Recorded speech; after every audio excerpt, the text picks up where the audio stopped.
shopping at our SOR Vault. We got a store at facebook.com/spaced out radio. No, that's wrong. That's our page. /the SOR Vault.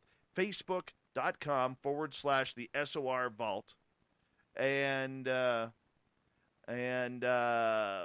else? The Super Chat is open. If you're new, give us a subscribe. And make sure you give us thumbs up or thumbs down, whatever you feel we deserve. And, thank you, Cat Chaser, for the lovely Super Chat.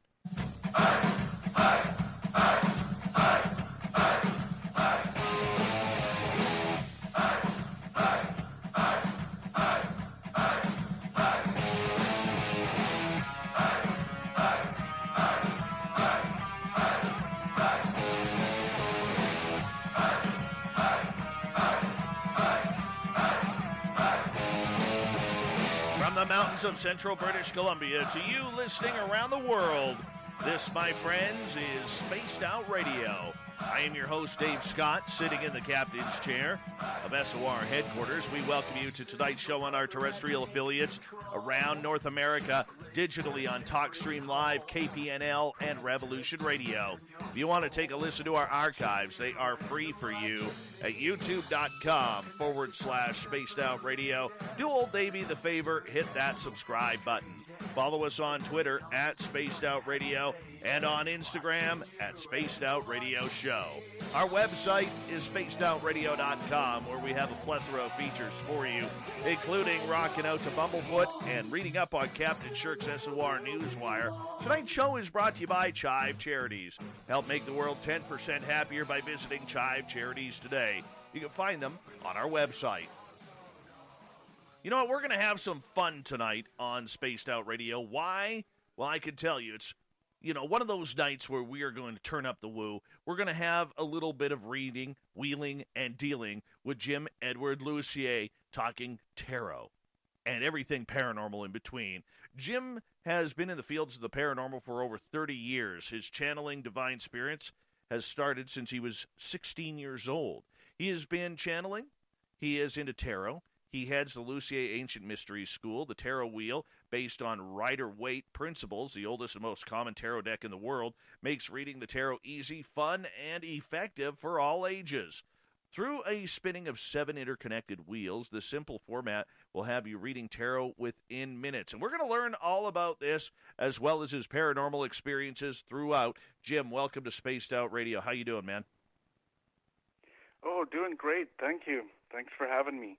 Happy Hanukkah to everyone, and hope everything's doing great with everyone. Welcome. Jim, I want to kick things off for you. You got started in the paranormal realm at a pretty young age. What happened to lead you down this path? Well, there was a few things. I was actually born and raised close to the city's largest graveyard in Saskatoon here, and that place was haunted. And then I was raised in 2 other separate haunted houses.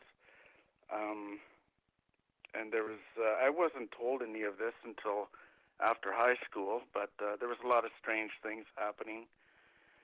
Doors would close on their own. All kinds of weird things would happen. You could hear noise and stuff like that. And as kids, we didn't really figure much of it out until after. My dad, he was always interested in UFOs and Bigfoot and stuff like that. And as a kid, I've always been interested in everything paranormal, as far back as I can remember. As a little kid in elementary school, all the other kids were reading books on cars and stuff like that, and I was looking at all the books on astrology and astronomy and stuff like that. So I was kind of the oddball out, and so it was a lot of different avenues all at once. I've seen UFOs up in the sky, like they look like satellites at first, and then they make these 90-degree turns and stuff, and then it's like, whoa, what was that, And yeah, so my dad was a really big inspiration for me. He passed away a few years ago, but he always listened to me and stuff. And I've had quite a few premonitions over the years. And I would always tell my dad about these premonitions, and he kept saying, well, you got to tell people, you got to tell people, you know, you got to get them out there. And I said, that's what I'm trying to do, you know. Yeah. You know, a lot of this influence, because you were lucky, your parents obviously were very understanding into, you know, the supernatural and everything that's out there. So with that, I mean, that had to be encouraging for you in order to kind of see what truly was out there, because it really is dedication in learning this field. Oh, absolutely. Yeah, absolutely. It was always, the paranormal was always love for me. You know, in elementary school, high school, throughout, you know, I picked up all the books on ghosts and UFOs and everything. And, yeah, and these long travels with my dad, he was a semi-truck driver, and we went all over North America. And I'd be talking his head off, you know, as a kid about Sasquatch, Bigfoot, UFOs, you name it. And he would listen. It was great. I was introduced to the ancient astronaut theory way back when George von Daniken's book came out, Chariots of the Gods, and I began reading that, and every other ancient astronaut book that came out after that. It was always just like a fascination. Yeah. That is awesome, man. That is absolutely awesome that you were able to have that and that kind of connection with your father, especially regarding, you know, the supernatural. Now, as someone who grew up with some mild experiences and, you know, a very strong, keen interest in learning what this was all about, did you notice that the more you learned, that the more you all of a sudden started having experiences?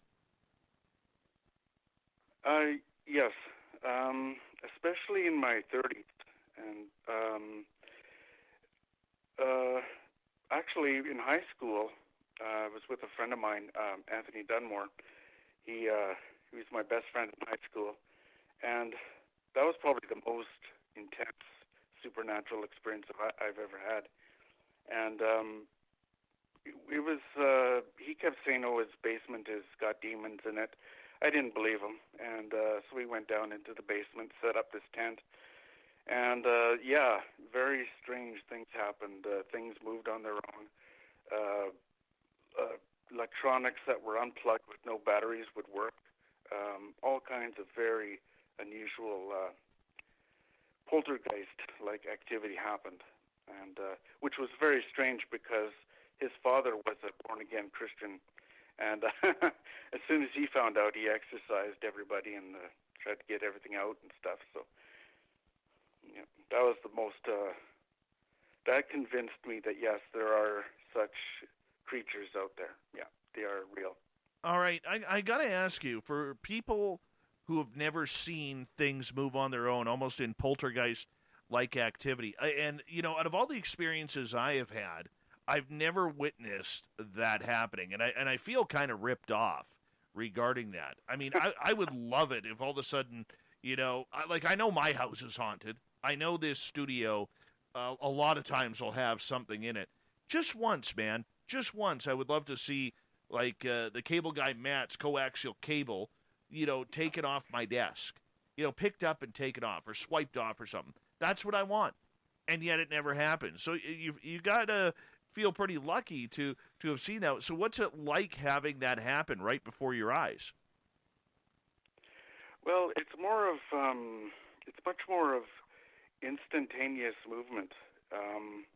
It's there 1 second and moved somewhere else the next in a blink of an eye. It's just like you turn your head. It's mostly when I turn my head at this time when we would look away or looking at something else, and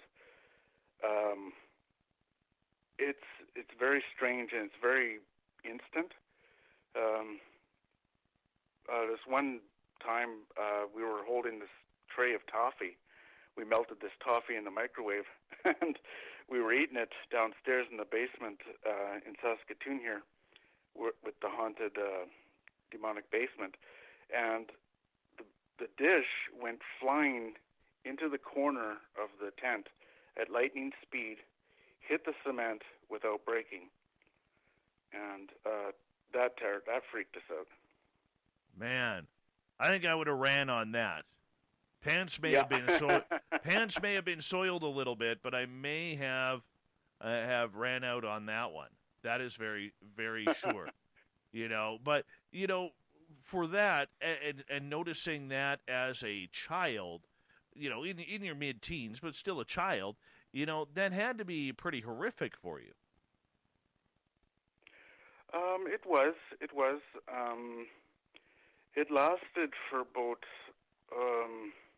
It seemed to last for almost about a year.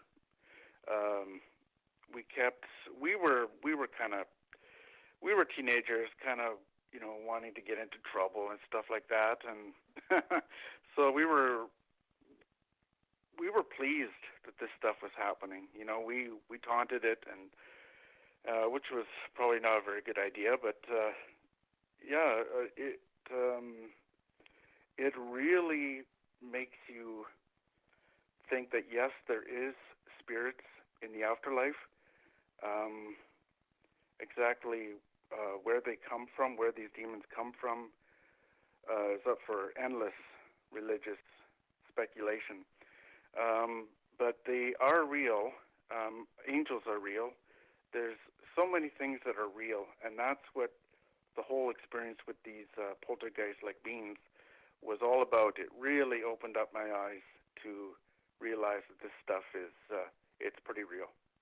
Okay, so when you had your eyes officially open that this was very real, what experience did you have that convinced you that we're really dealing with things that we do not know about?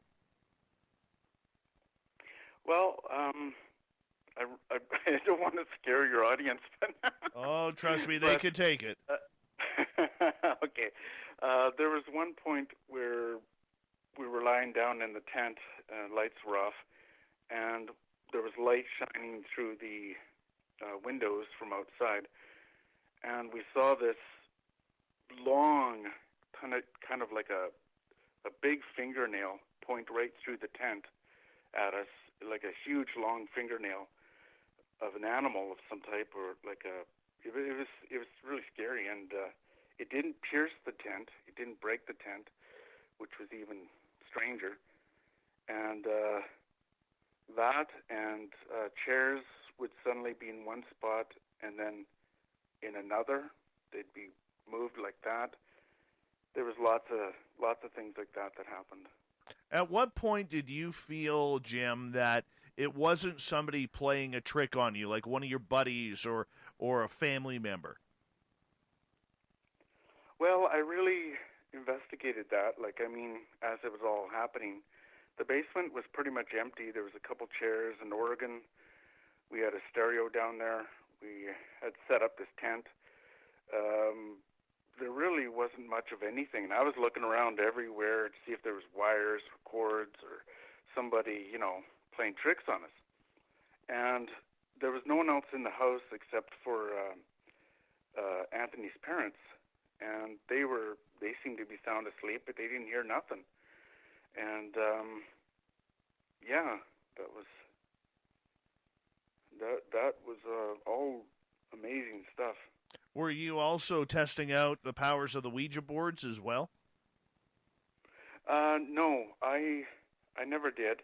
My mom got into the Ouija board when I was a kid, and as a kid, I was fascinated watching my mom and my brother play with this thing, and I thought, why, what's going on? This thing's moving and stuff like that. And so my mom said, oh, that's it. We're getting rid of it. And they threw it in the garbage.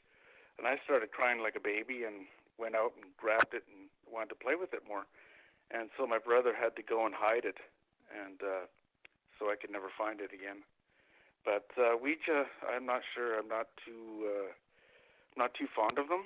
There's a professional, very, very professional woman by the name of Michelle Belanger. She knows what she's doing when it comes to Ouija boards and such. She knows how to close them down properly and to open them properly. I would be very careful using those. Why do you think they're dangerous? Because I don't. I'll be honest with you. I don't. I've seen some weird stuff, but I don't think they're dangerous. Well, a lot of times, a lot of people won't experience anything. A lot of times people will buy it, they'll take it home, they'll play with it a few times, nothing happens, they'll throw it in the closet or whatever, and it stays there and collects dust. And but every once in a while, and there's many cases where people have played with them and something comes through. Now, the problem with the tarot, with the Ouija, is there's no real protections. Like, there's no seals around the board to protect what can come through. And how it comes through is apparently through the subconscious mind. Okay. Of the people that are using the board. But could you not say the same thing for tarot cards, tea leaves, pendulums, any other sort of object that people use to connect with spirit? Oh, that's true. It's true. You can say that. With most objects like the tarot, and they seem to have a sort of already a set spirit to it.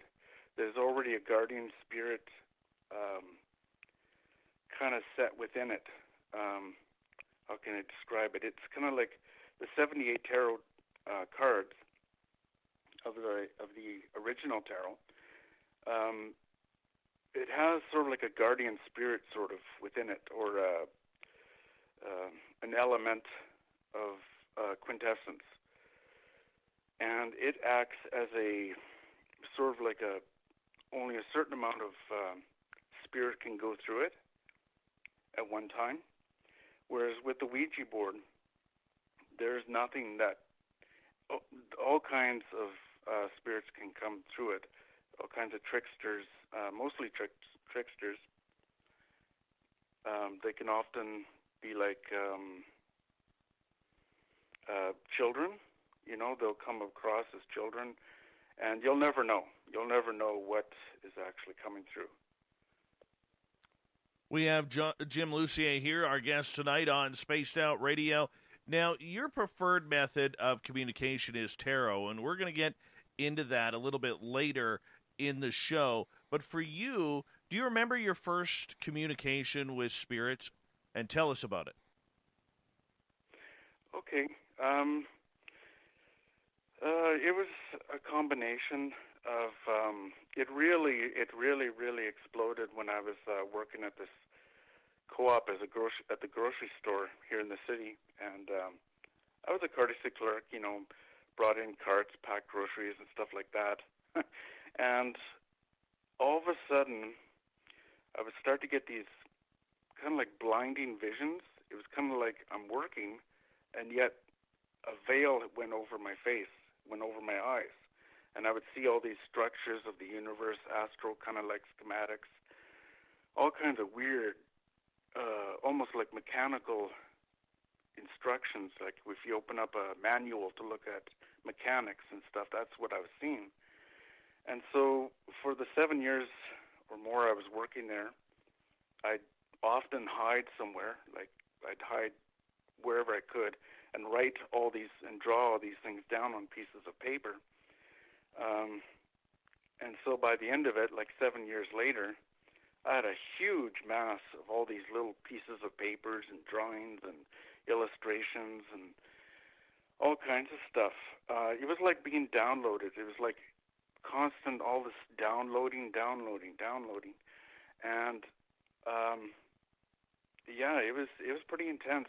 And so finally, when I had it all, I looked at this big box of papers that I had, and I said to Spirit, what am I supposed to do with all of this? I've got all of this stuff. What am I supposed to be doing? you know, and I'm not a rich person, you know, like, how am I going to, I don't know what I'm going to do.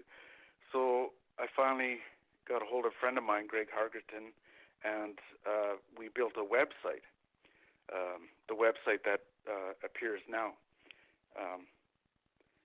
Yeah, and so I said, well, maybe I can turn this into a sort of like an ancient mystery school, because it covers everything. It covers ancient astronauts and grays and all kinds of what I call unified, grand unified field theories, which are theories that kind of bind everything, like all forms of energy.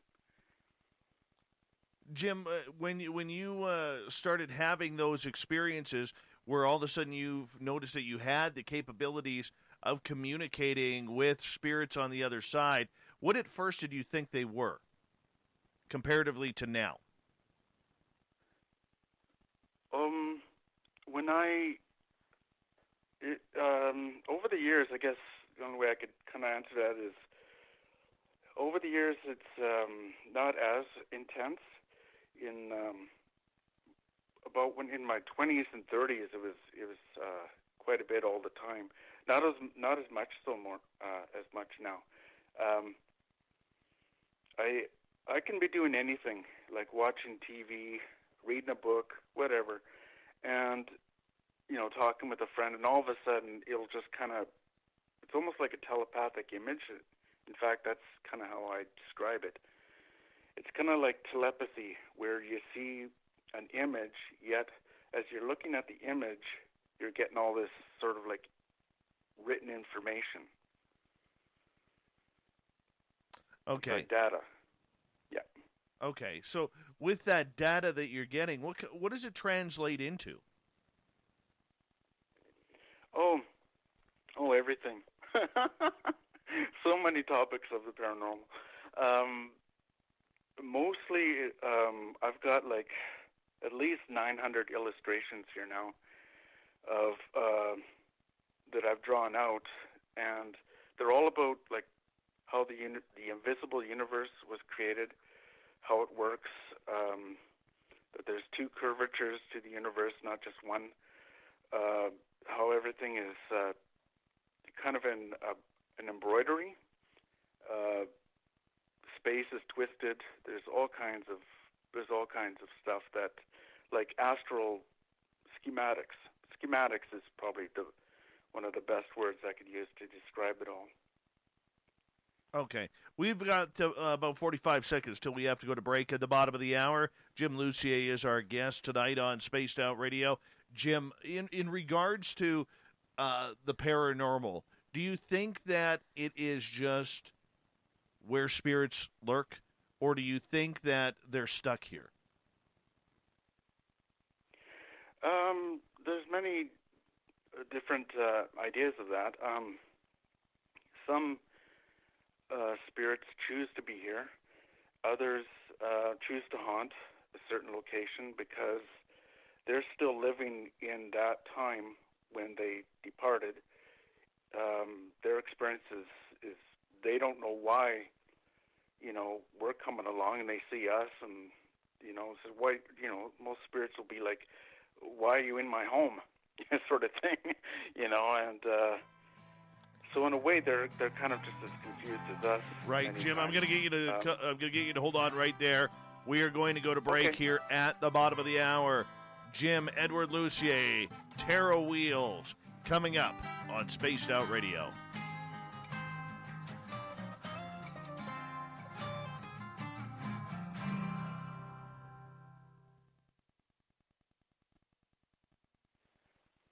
Good job, bud. Good job. Oh, thanks. Thank you. Nice. Yeah, I also have the I Ching Oracle Wheel, and yeah. We'll get into it all next, man. Now we get to rest. Oh, right on. Okay, good. I can breathe now.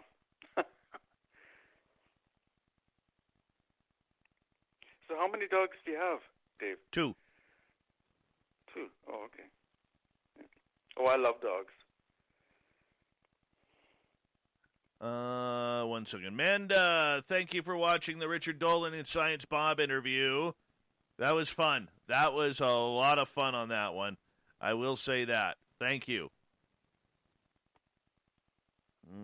Yeah, I have 2 dogs. They're both elderly, and they both act like puppies, and they're a couple of weirdos. Sometimes they want to listen. Oh, hold on. Just for you, Uncle Dale. Uncle Dale, I'm going to give you the choice. The original Mighty Moose Beard Oil or the new Winter Blend. Your choice, Uncle Dale. MightyMooseBeard.com is where you need to go. It helps with beards. It helps with hair. And it is Uncle Dale's Power Stash approved. Which one you want, Uncle Dale? Let me know. The original? Okay, we're going there. Hold on, Uncle Dale. We got you covered, buddy. Hey, Uncle Dale, speaking of which, you still haven't replied to me about your shirts, bud. All right, so we just put a little dab in the hand there.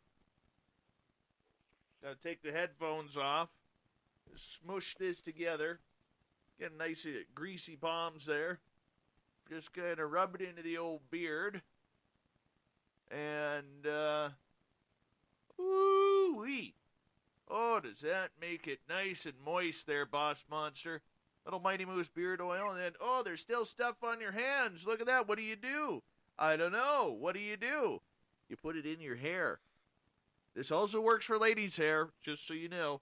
Helps with split ends. Everything's all natural in here, which means that you get to, keep your hair very, very healthy. MightyMooseBeard.com. That's all you got to do. Tell the Dutchman that the SOR 2019 code, SOR 2019, and he'll be able to give you some discount on Mighty Moose Beard. Yeah, that's how it works right there. Sorry, Jim. Hey, Jim, question for you. What's your opinion of eating breakfast foods for dinner? Actually, I enjoy eating fruits. Kind of boring, I know, but that gets me going. It's all the juice is moving. Oh, yeah? So you don't eat, like, eggs or anything like that, like hash browns, pancakes for dinner? Because I'm liking this if that's it. Oh yeah, occasionally, yeah, but for the most part, I'll just have some fruit. Yeah. And coffee, definitely coffee. At least 2.5 cups anyway. Holy cow. All right, Human Carl's here, everyone. Human Carl, one of our favorite veterans who listens to this show. We love our veterans around here, and you know what? They're all heroes, just like Human Carl. Not to be mixed up with Alien Carl, but we love you, Human Carl. We'll give you a few claps because you deserve it for being a veteran, my friend. Thank you for your time, your service, and who you are in supporting this show. Human Carl, everyone. There we go. We love our Human Carl around here. All right, we just got under 90 seconds. Oh, okay. Mm-hmm. Yeah, I don't have my computer on or anything like that, so I can't see the YouTube. That's okay. Anything, so. That's okay. Yeah. We got you covered, man. We got you covered. Okay. Yeah, if anyone asks any questions or anything, I'll probably go back later and see if I can answer them after the show. All right, can do. Human Carl, I think that I know you probably roll your eyes every time I do that, buddy, but it's meant with love, man. It is meant with complete love. I hope you know that, and we love you around here, buddy. We love you. Excuse me. All right, 30 seconds. Thank you to Anthony and Cat Chaser for the super chats tonight. And thank you to everybody who is listening in and giving us a thumbs up or thumbs down, whatever you prefer. Don't forget, you can do a little shopping at the SOR Vault. Go to facebook.com/the SOR Vault. You can get some great swag, just like Uncle Dale is ordering right now. And when Uncle Dale orders, he orders not just for him, but for his mustache as well. Here we go.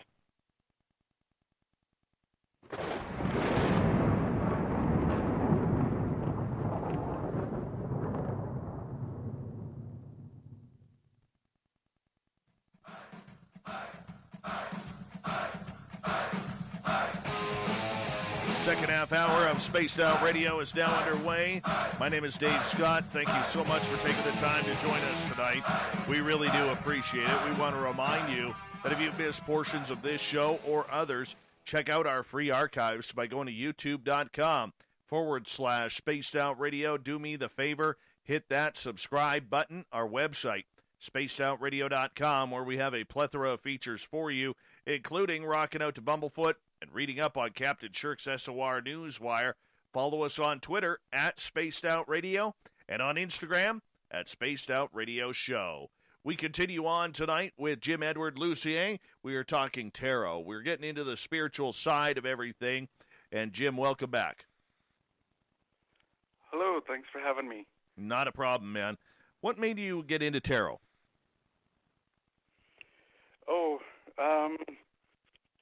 I think it was more or less, there was a bookstore in the city here. It was Saskatoon's first bookstore on metaphysics and paranormal. It was called Rainbow Books, and this was in early 80s.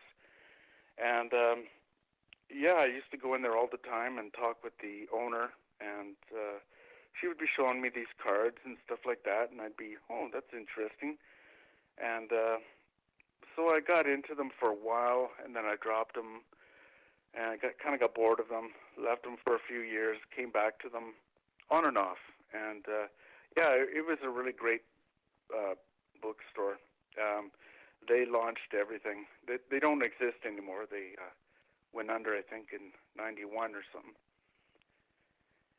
Okay. But that's what sparked it. Yeah. Okay, so did you have the ability to read tarot cards right off the bat, or was it something that you had to figure out on your own? I think, I had to read up on it and look at things, and I did tarot readings for mostly family and friends, and I don't know, it kind of scared me a little bit because they were saying, yeah, that's right, what you just said was right, and that kind of spooked me a little bit, and so I didn't really get too far into it after that, but I kept going back to the tarot, back and forth through time. Yeah. Okay, so what's the history of tarot for people who may not understand? Well, there's some speculation that, especially the major arcana, which is about 22 major cards of the tarot, go back as far back as ancient Egypt. But that hasn't quite been proven. But it made its way from Egypt into Europe about a couple hundred years ago. And at first people, they didn't really catch on to it at first. And then it became more of a parlor game, much like the Ouija board. And it caught fire, and just everybody thought, wow, this is pretty cool. The tarot is supposed to have a great, what they call an arcana, which is basically a secret library of knowledge, and it's held within the tarot cards. And only certain people that have the insight or the initiation can actually look into the cards and see certain information. Okay, so how come there are literally tens of thousands of tarot card decks out there? Oh, I think it's because everybody's, we all have, in my opinion, we all have spirits, we all have souls, and we all have that tarot, the 78 tarot cards or oracle cards within us. And we want to bring that out and express it and share it with other people. So it's going to be endless. There's going to be thousands of more different forms of tarot and oracles coming out in the future. It'll never end. But yeah, I think that's why, because we have this arcane knowledge within us, and we have a desire to share it with others. And so we develop them into forms of tarot and oracle.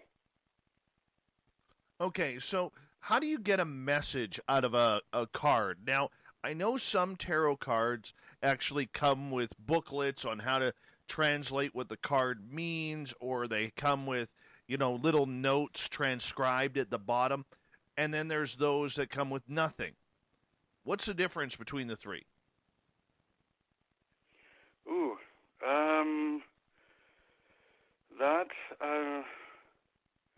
I think the ones that don't have anything on them are more or less for straight intuitive knowledge, straight from the soul or spirit, or from spirit that you're trying to communicate with. Others come with a lot of instructions, a lot of details on what the meanings of the cards are. It's all about what you're looking for in the cards, like what are you looking to directly communicate with spirits, or are you directly looking to look within your own intuition within yourself? Okay, so take us to the ones that have like the booklet that comes along with them for translation. Is that more for amateur tarot readers than somebody who is more experienced? I'd say they're for amateur. They're even for people with bad memories, like I tend to have sometimes. And you have to look again and say, what was that symbol? Oh yeah. It's good to have it as reference. Right. Okay, but explain what that reference is. Oh well, there's each card has a certain number of definitions. One set, like a suit, there's 4 different suits, and one suit has, like, let's say, pentagrams, and one of the cards has 5 pentagrams, another one has 10, and so there's definitions at the bottom to describe what the 5 pentagrams mean, what the 10 pentagrams mean on that card. So the instructions are quite important. I mean, I had to read quite a bit of it to understand what was happening, what different symbols and stuff meant. Okay, so I hope that answered you. Okay, so what about the cards that have, say, a quick meaning in words written underneath the photo or the picture? Oh, well, that's an instant trigger word or sentence that triggers the unconscious or subconscious mind to enter that field. There's a lot of people don't know this, but in the world of tarot especially, there are 78 fields, and each card has one field, and it's kind of like a plane, so it's kind of like 78 layers of planes lying on top of each other.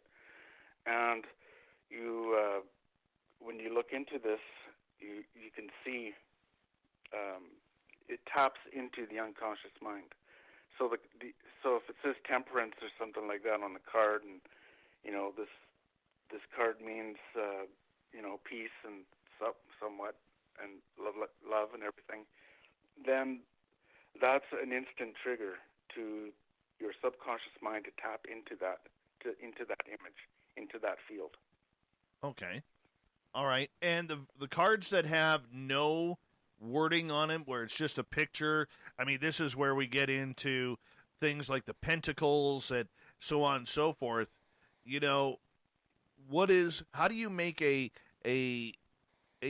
vision or a transmission audio wise to the person you're reading for when there's really nothing there but an old picture of a horrid drawing? Well, it's mostly in that case it's mostly intuition on the part of the reader. The psychic then is supposed to tap into the spiritual realm, and with psychic eyes, the third eye, they look into the card and they can see images that may answer the questions of the inquirer. Okay, so again, it's just okay. Take me through that. Let's say you've got the Six of Wands or the Nine of Cups. All right, which are, many people out there may be a little bit unfamiliar with that. So paint a picture for us. What are you seeing when you look at this at one of those cards? okay. Which one again? Which one? Exactly? It doesn't matter what card it is. Just any okay. card. What are we looking for? Paint a picture. Well, most people who are into tarot, most are either psychic or clairvoyant, and they want to help their friend out or their client by asking the spirit or spirits or spirit realm for guidance. And you look at the card, and without words, you should start to sense a feeling, or you'll start to see an image develop in your mind. For example, if you're looking at the death card, it doesn't mean death. It means change. That what the person asked you is going to change. It's ended, and it's going to move on and transform into something else. Okay, so why would someone use tarot? Is it a predictor of the future? Is it a predictor of, or pardon me, is it a vision of the past? Is it a pathway to the present? What is it? All three. It depends on what you want to use it for. If you want to look into the past, it can do that. If you want to see the present, you can. The future as well.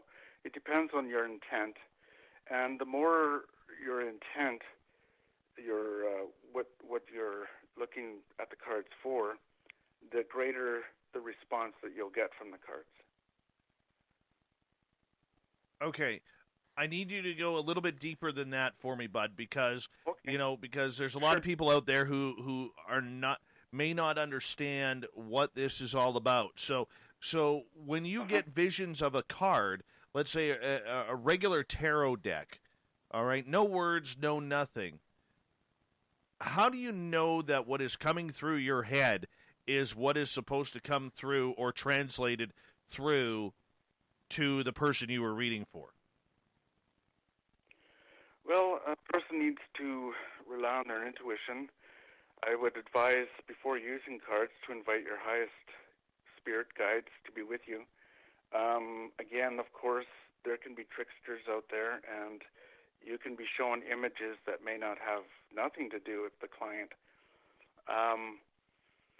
The images of the tarot are designed to stimulate the unconscious mind. In the unconscious mind, we have what Dr. Carl Jung called a reservoir of archetypal images. And what the tarot does is that it brings those out. And when it's brought out and up forward to the conscious mind, then that spiritual connection is made between our world and the spirit world. Okay. So as you are reading these cards, there are some that are like the old school tarot decks. You have ones with animals, you have ones with angels, you have ones with fairies, there are all sorts of different decks out there. How do you pick a deck that you know is going to work for you? Again, intuition. I'd go into a bookstore that has lots of different types of tarot, and you just look at them. If you truly desire to buy a tarot deck or an oracle, simply you can place your hand out and kind of move your fingers along the different tarot decks and see which ones you feel might be calling out to you. There'll be one tarot that says, "Oh, this is very interesting. I have always wanted to know about more about fairies and whatnot, shamanism, and this is really calling out to me." Most often, people will experience that when they're looking for a tarot. It'll be like a calling. They just it stands out to them. Okay, so I've made a decision here. In hour 2, I want you to give me a reading. Are you able to do that? Sure.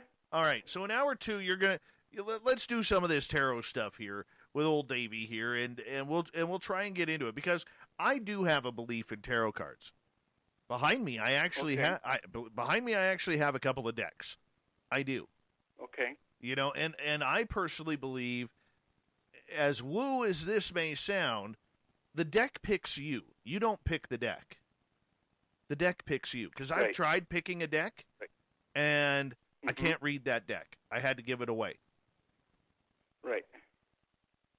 Yeah, that's happened quite often.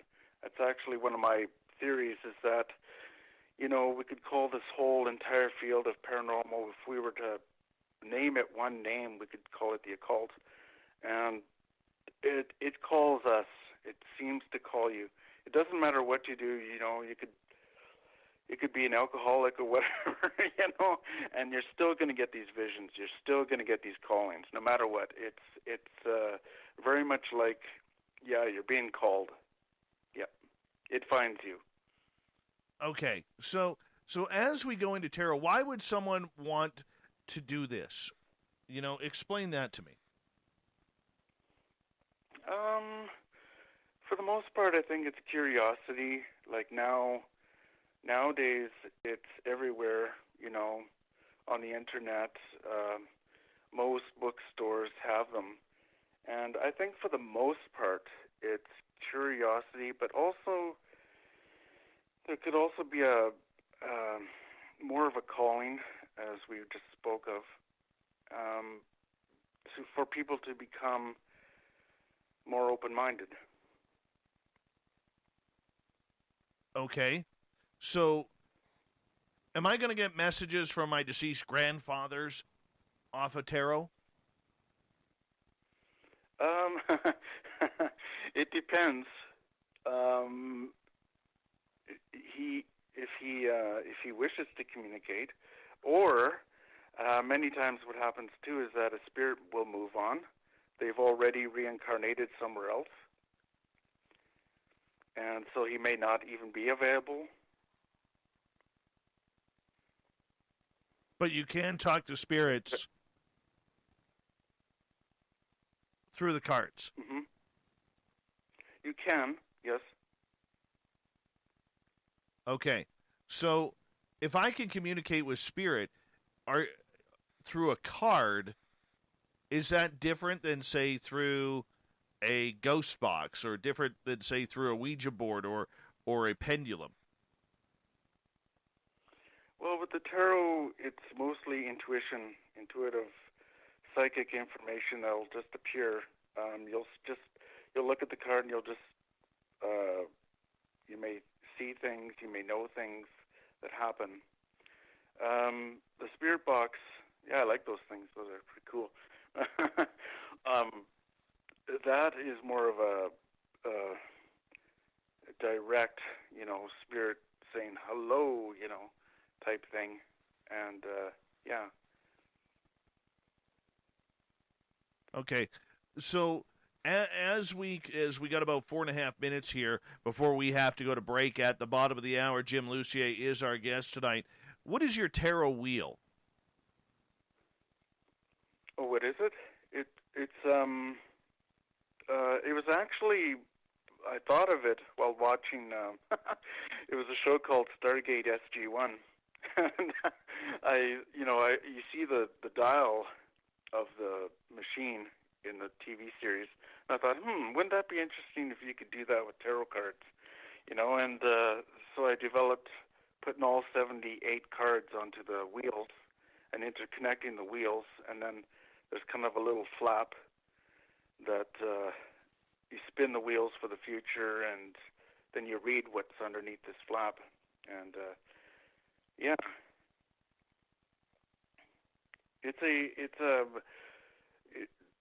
the tarot wheel contains all 78 cards on about seven different wheels. They're interconnected. Okay, so what's on the cards? Oh, well, just basically, for example, you see, again, temperance. If you see that underneath the little flap that's there, you read that, and you can read, either use the tarot wheel device, which is more of a tabletop, coffee table kind of conversation, sort of like piece. If you want to get really into depth with the tarot, I would suggest reading. There's many books that are very in depth. Okay, but you're the expert here, and that's what your bio says. So I'm hoping, Jim, that you could share some of that expertise with us, because you created this awesome looking wheel, and I want to know how it works, man. Okay. Yeah, well, it's got 7 wheels, 7 or 8 wheels, and they're all interconnected in a circle. And say if you want to know the future, you close your eyes and you spin all the wheels until you feel, well, that's it. I'm going to look now, and you'll see under each one of those 7 or 8 wheels is a tarot image, like a name of one of the tarot cards.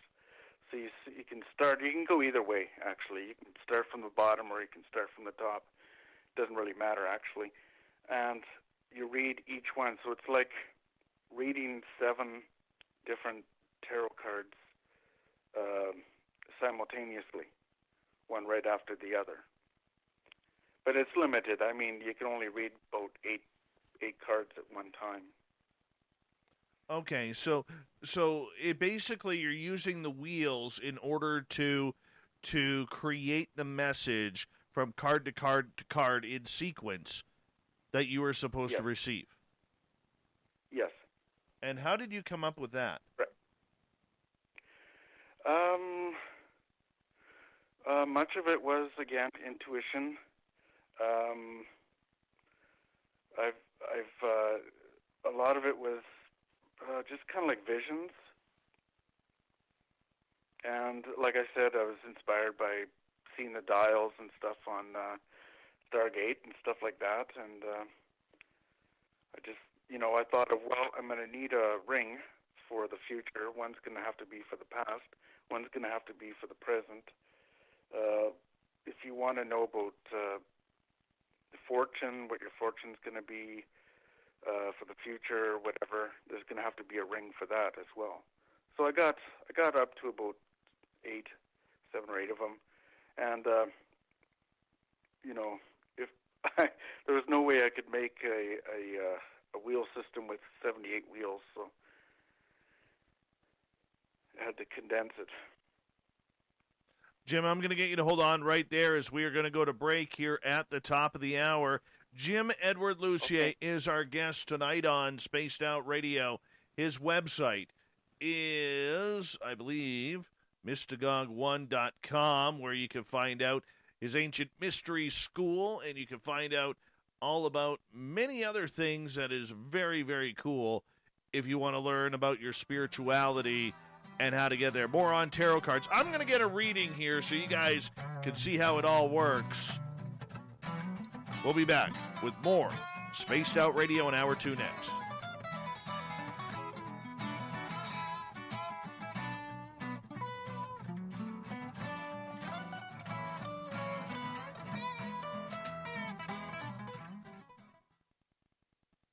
Lengthy otherwise. All right, buddy.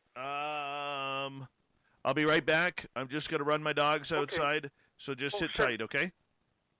The SOR show archives for free. And as an added bonus, every 2 weeks, I'm posting brand new content on Cryptid Tales, where I will get into some of the spookier legends and folklore from around the world and tell the stories that go with them. Find us at youtube.com/spacedoutradio and check out Cryptid Tales today. Drop a comment and let me know what you want to hear. See you there. For the price of 1 cup of coffee a month, you can become an SOR Space Traveler.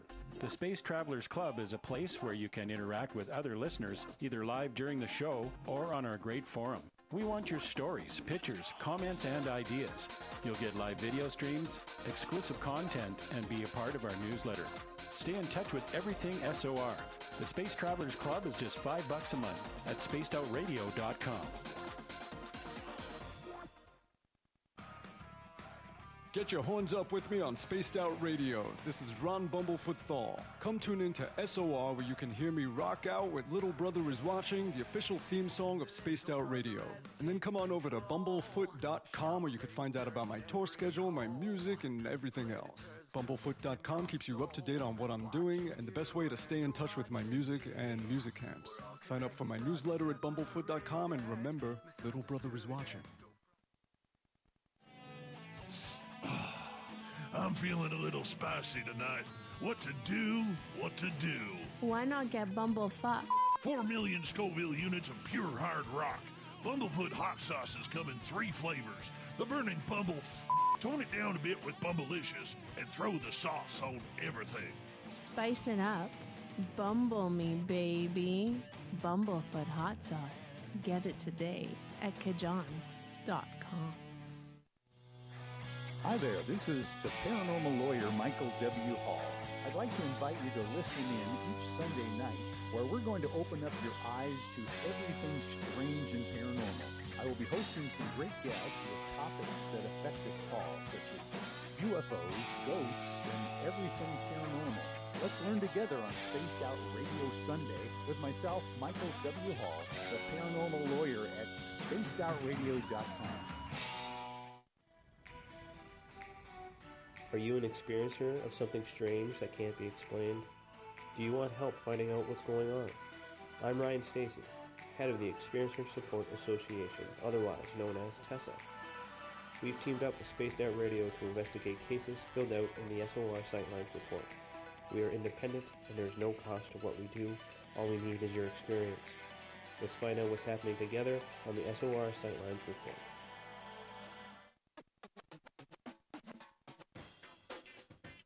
The SOR Vault is open for business, and we have some cool swag for you to pick up. All you have to do is head over to our website and click on the SOR Vault. You have a variety of cool logos to choose from, and put them on anything you want. T-shirts, hoodies, hats, coffee mugs, you name it, we can get it to you. So do your shopping by supporting the store you love. Get your Spaced Out Radio swag at the SOR Vault today.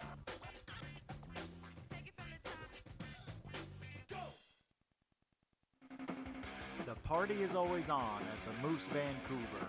The Moose Vancouver is where you want to be when visiting Canada's West Coast. Open until 2 a.m. nightly, the Moose cranks up the rock while serving some of the best rated food in the city. The menu starts at $6.95. Why party anywhere else in Vancouver when the Moose is right there? Get your horns up and rock with the Moose, the official party bar of Spaced Out Radio. Hey, Space Travelers, this is John Resig, founder of the Tribe and Tribe Charities. If you know anything about our website, you know we like to do things a little different. All right, Jim, I'm back.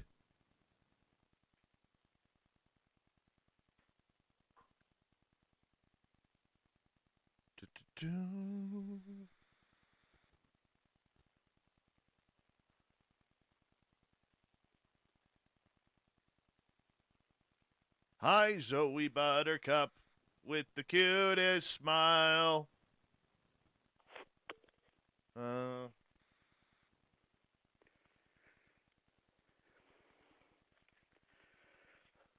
How you doing, Jim? Oh, good. Good. Yeah. Very cool. Yeah, well.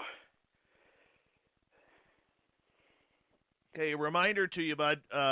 Let's get into some deep explanation here, okay? Oh, okay. Yeah, I'll try my best. All right, buddy.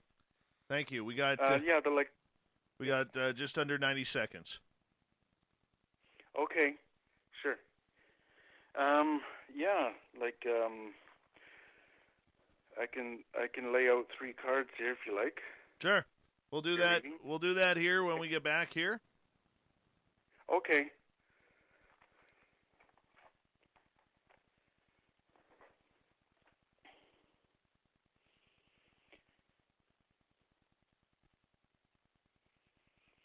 Yeah, like so many of the, topics of the paranormal are kind of difficult to describe. Oh, yeah.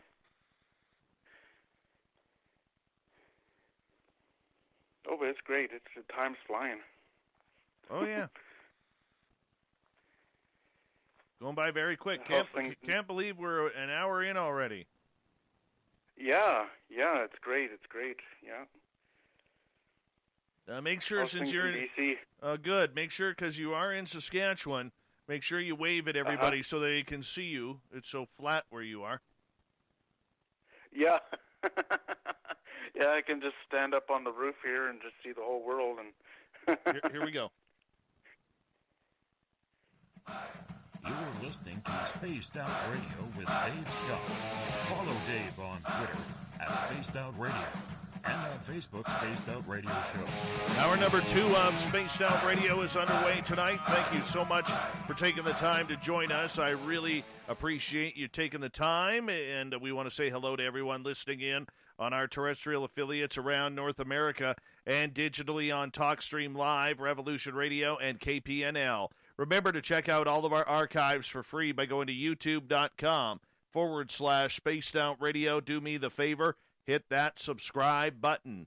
The Desert Clam has set the password for tonight in the SOR Space Travelers Club. Where are you, Clam? Mammothrept. Mammothrept is your password. Use it wisely, Space Travelers, as the Clam sets the password each and every night right here on Spaced Out Radio. Our website, spacedoutradio.com, where we have a plethora of features for you, including rocking out to Bumblefoot and reading up on Captain Shirk's SOR Newswire.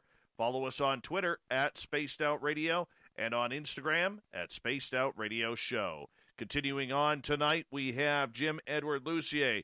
He is part of the Lucier Ancient Mystery School. We're doing tarot cards tonight. What are they all about? How do we do a reading? What kind of messages can we get out of this? And we're going to experiment on old Davy here a little bit. And Jim, we welcome you back. Oh, thank you for having me, Dave. All right. So what kind of cards did you choose for us? Oh, well, for you in particular, the first one is the Queen of Swords. And so that's more or less the past. I like doing 3-card readings, past, present, and future. So the Queen of Swords is saying that you began things with a charge of determination. You wanted to get things done. You wanted to get this radio show going. You wanted to find out many of the answers of the things that you've experienced in the paranormal in your life. And you really took charge, and you really wanted to get things done. It's also a subtle card. It represents children as well, kind of like a childhood-like look towards everything. Like you, it's kind of like approaching things with a sort of a humor, a childish-like humor, a good humor. Not taking everything too seriously. And with that, the Queen of Swords is sitting on a throne with a commanding posture. And that means that, again, the things that you set out to do in the past and for the future have really solidified. So where am I going? Okay. Now let's see the card for... the card for the present. Ooh. Oh, let's see. Two of Swords. Swords again. Now that would indicate true polarity, duality, two different directions. So now in the present, it's kind of like there appears to be two different main themes in your life. You're moving almost like in two different directions, much like much of the world these days, being in a parallel universe. It's I don't know. I'm being shown something about family and this work that you're doing with the radio. So you're kind of being called in two different directions at the present. Okay. Let's go in depth there. Okay. In the card, the person is sitting at the shores of what appears to be a large lake. And so you've done a lot of stuff in your past that you're quite proud of, and you should be. And all that is behind you now. It stands as a monument or a testament of the things that you've accomplished. The person sitting on the chair on the shore is blindfolded, which means that you're not biased in what's going on with perhaps family and your work on the radio. You're looking more with intuition because there's the moon, which is out, and the moon automatically represents intuition and intuitive psychic ability. So now you're looking more with the eyes of intuition rather than the eyes of logic and reason, even though that's there. Mm-hmm. And what does the future have in hold for me, or in store? Okay, all right. I'm very curious.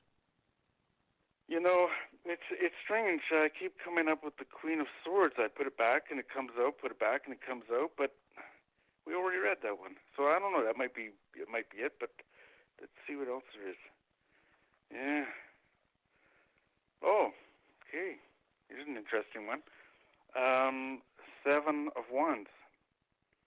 Now, in the Seven of Wands is a man standing with a staff, with a large staff. I call them staffs. You can call them wands, staffs, whatever. And he's standing there, and he looks like he's about to place the staff in the ground. And there's already 7 staffs in the ground, or 6 staffs, sorry. And so that represents work accomplished and work ongoing, which means that there is most likely a project that you're working on. Well, I imagine as a radio host, you're always working on projects. So the staffs would represent those projects. And so the man about to place the staff in the ground represents that a major accomplishment is coming your way, like a major milestone. Maybe you're going to get 10,000 subscribers or something, or something big. And I think it's the 6 years. 6 years the show's been on. Yes. Or 3 years or something. 6 years. Yeah. 6 years. Yeah, I think that's the staff. That's saying, yep, it's about to go into the ground and it's on the way. Wow. That's pretty deep. Pretty deep. Thank you. Thanks, Dave. Not a problem. How many readings do you do for people a week? Oh, to be quite honest, for the past couple of years, I haven't done very many, more by choice. Because I still get visions, I still get all these different, I am in communication with various different intelligences and entities, and they're showing me things and writing things down and stuff. So it's kind of like I don't want to go into burnout. So I try not to do too many readings for people. Okay, so when you were preparing for a reading like you just gave me, which was absolutely stellar, thank you for that. You're very welcome. Yeah. So, do you have a almost like a premonition of what is going to happen beforehand, or what the cards are going to say? Yes, most of my premonitions come mostly in dreams. I've had, I don't know, you can go onto my website. There's about 1,000 over the past 15 years that I've documented different premonitions of presidents and, the world disasters, tornadoes, earthquakes, floods, you name it. And the thing about premonitions, I noticed you placed that on the Facebook there today, and, a lot of people, with dreams, if I can just expand on that a little bit, is sure. A lot of people say, they look at dreams and they wake up and they think, well, I dreamt of a tornado. Well, a tornado is supposed to represent inner conflict or some kind of inner turmoil happening, but it could also truly mean a tornado. And, I've heard that from people saying, oh, well, it's just a metaphor for what's going on in your life. And that might be true. But there's also, you got to kind of take a chance with premonitions. If you dream of tornadoes, and it's pretty vivid, then it's most likely going to be in the very near future tornadoes. And people. For me, I don't even read dream interpretation books. As good as they are very good. I just go by my own intuition. Okay, so what spirits do you have around you that guide you to these incredible answers? There's quite a few. In the early 90s, I really felt Metatron, which isn't really an angel. It's more of a principle of energy, like sacred geometries that cover all the expanse of the universe at once. And so I seem to get a lot of images from that being. And then it moved on to the Greys. I really wanted to communicate with the Greys, so I read all these books on channeling and stuff, and I said, okay, I'm going to try this. And it was almost like automatic writing, or almost like visions coming over my eyes. And I would start writing down all this and drawing out stuff, and I could actually see the Greys in my mind very clearly, or reptilians. I could see them. And I've had quite a few dreams of them. So it's like I said, it's a very kind of like a telepathic experience. Okay, so can you control when you are getting those messages? For the most part, no, not really. As much as I try to, when I'm doing channeling, I try to put shields around me. But when I feel like the images are coming to me, I'll start to put shields around me, like a green shield, a purple shield, white shield, in my mind, visualization. And I'll say a little prayer, and I'll invite my highest spirit guides. But for the most part, it can be very sudden. It's just like you don't know when it's going to happen. It just downloads. It's just downloading. Okay, so for people who have never had that download or understand what it's all about, what actually happens? There's many incidences where you're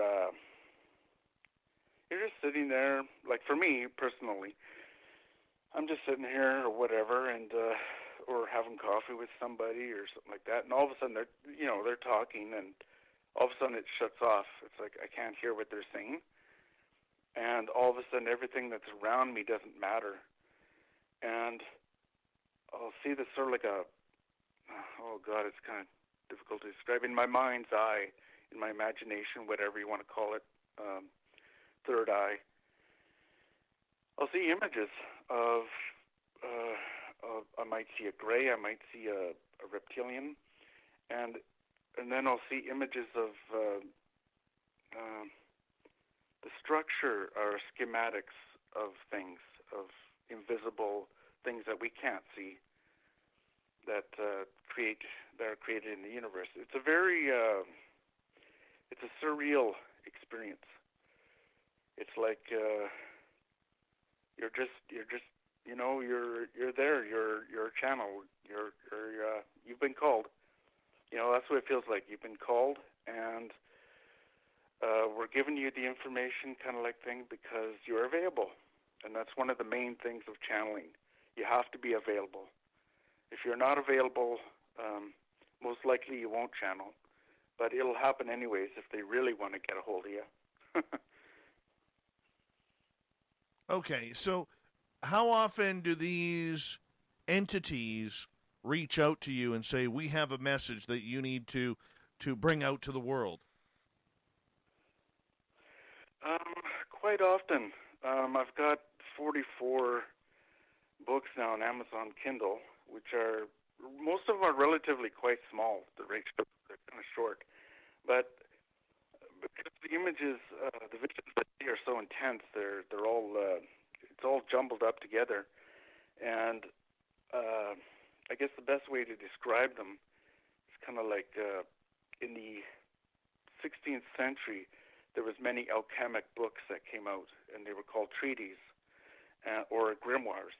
And they were very deep books of very intense topics. And that's what these books, that's what they're like. It's like poetry. You condense a whole bunch of ideas into just a few short sentences. Okay, so with the spirits that are connected to you, do you know whether that spirit is going to be of a paranormal ascent or an extraterrestrial ascent? At first I didn't. The first, I don't know, maybe first couple of years or so, I didn't really, it took a while to get used to their presence. I mean, they don't appear physically or nothing like that. It's like a presence. You'll just kind of, if you could see it, with X-ray eyes or something, you'd see this kind of like beams coming down almost. It's surreal. But yeah, like the images are, yeah. Okay. Go ahead. I'm sorry. I kind of lost a little bit there because I got something coming in, but in my mind. But what's coming in? What's coming in? Oh, I'm seeing the bright star of December 21st.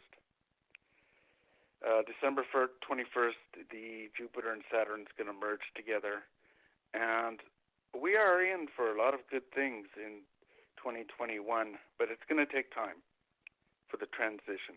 But how long? That's going to be a very... How long? Oh, well, I'm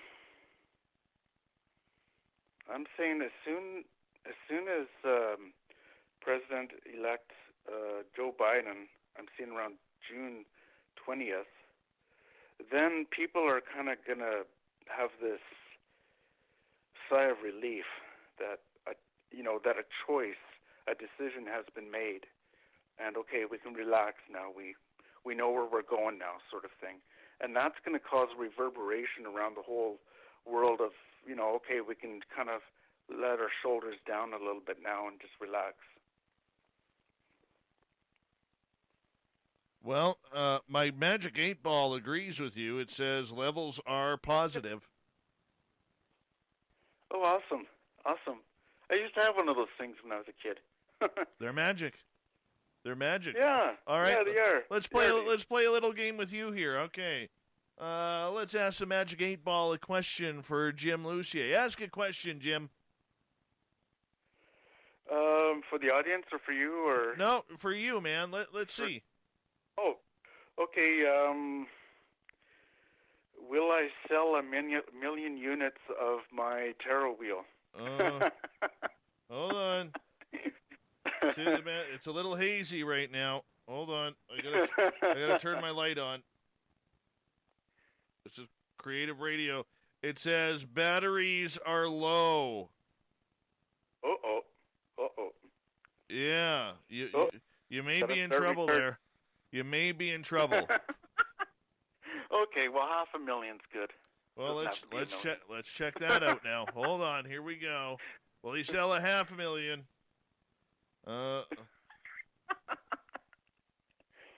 Hold on. Well, look at that. Batteries are low. Ooh. Okay. Yeah. I hate to be the bearer of bad news here, my friend, but the Magic 8 Ball, I mean, if you can't trust the Magic 8 Ball, what can you trust? Yeah, and if it... Yeah, that's true.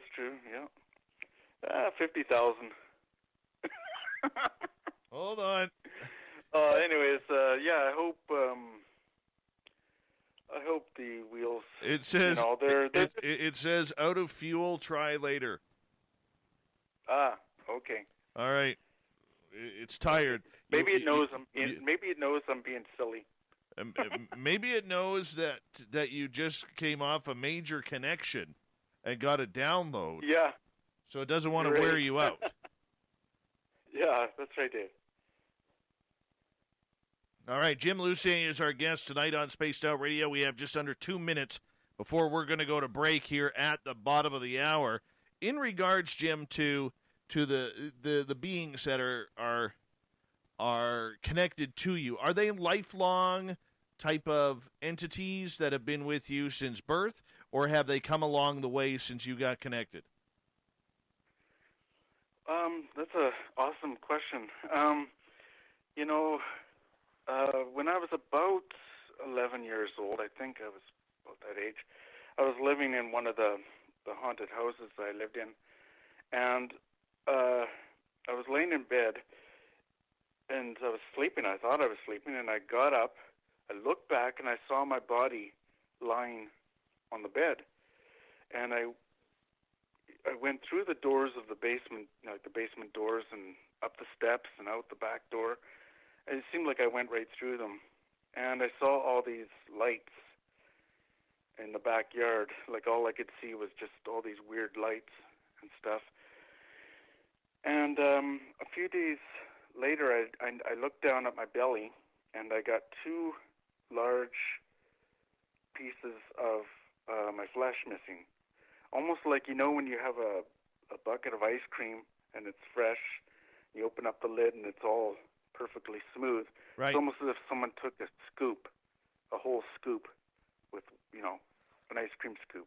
Somebody stole your ice cream. Yeah. What's that? Somebody stole your ice cream. Yep, they did. You got to be them damn spirits. So I believe... Yeah, because of all the different dreams of aliens that I've had, and experimental abduction-like dreams that I've had, mostly all dreams.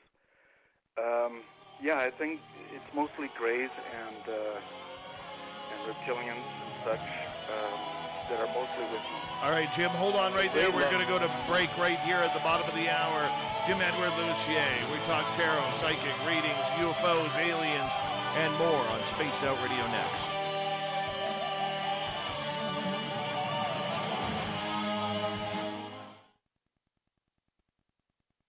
All right, we're clear. Oh, so how are we doing? Good. Oh, good. Good. Magic 8 Ball never lies, man. Never lies. Well, that's great. Have a sense of humor and kind of lightens the mood a little,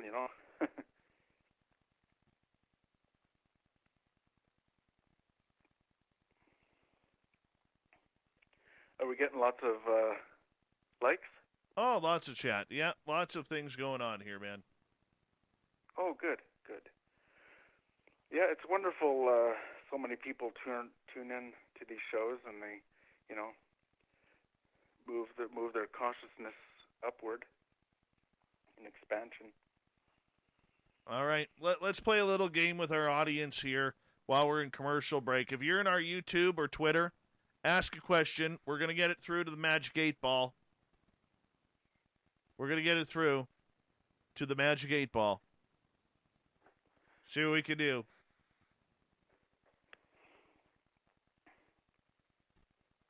Need some questions here.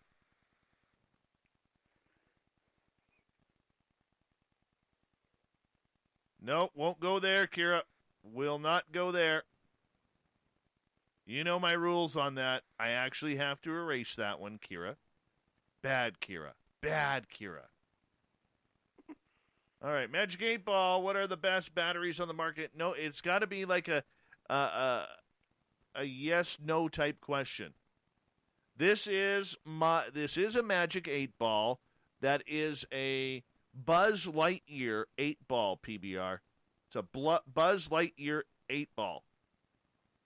Will the Triangle UFOs have a great 2021? Let's find out. Here we go. And the answer is battery, or pardon me, infinitely yes. Yes, we are going to get more. All right. Yes, and I would agree with that, yeah. All right, Off-World Adam. Will there be war, Magic 8-Ball, in the United States? The answer is out of fuel, try later. All right. Brett Lewis, are we all just freaking tripping? The answer is you may rely on it. TMI, that question, no politics, people. No politics. You know it gets removed immediately from the chat room. Will Dave forgive gorgeous Kira? And the answer is in hypersleep I will. There, I'm up. You're forgiven. All right. Will the world end on December 21st? No, of course not. Oh, but let's see what the Magic 8-Ball has to say. Oh, it's undecided. It's on a corner here. Hold on. Come on, Magic 8-Ball. It is decidedly so. We're all going to die on the 21st. All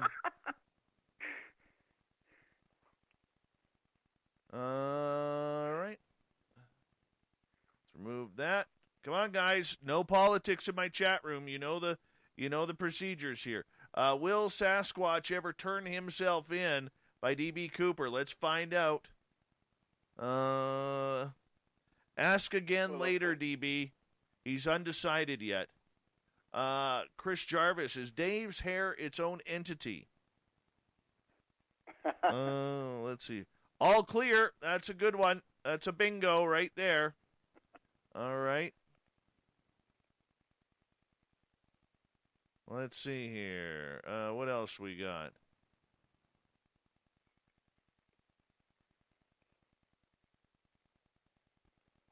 We got about 1 minute here. No questions on Twitter. Come on, I give you. Is this a Magic 8-Ball? PBR does not think it is. Let's go to the answer. Out of fuel. Try again later, PBR. Yeah, Dave, I'd love to take questions from people if you do that. That'd be great. Well, there is one question coming in here. We'll get to that right when we come back. Oh, okay. Okay.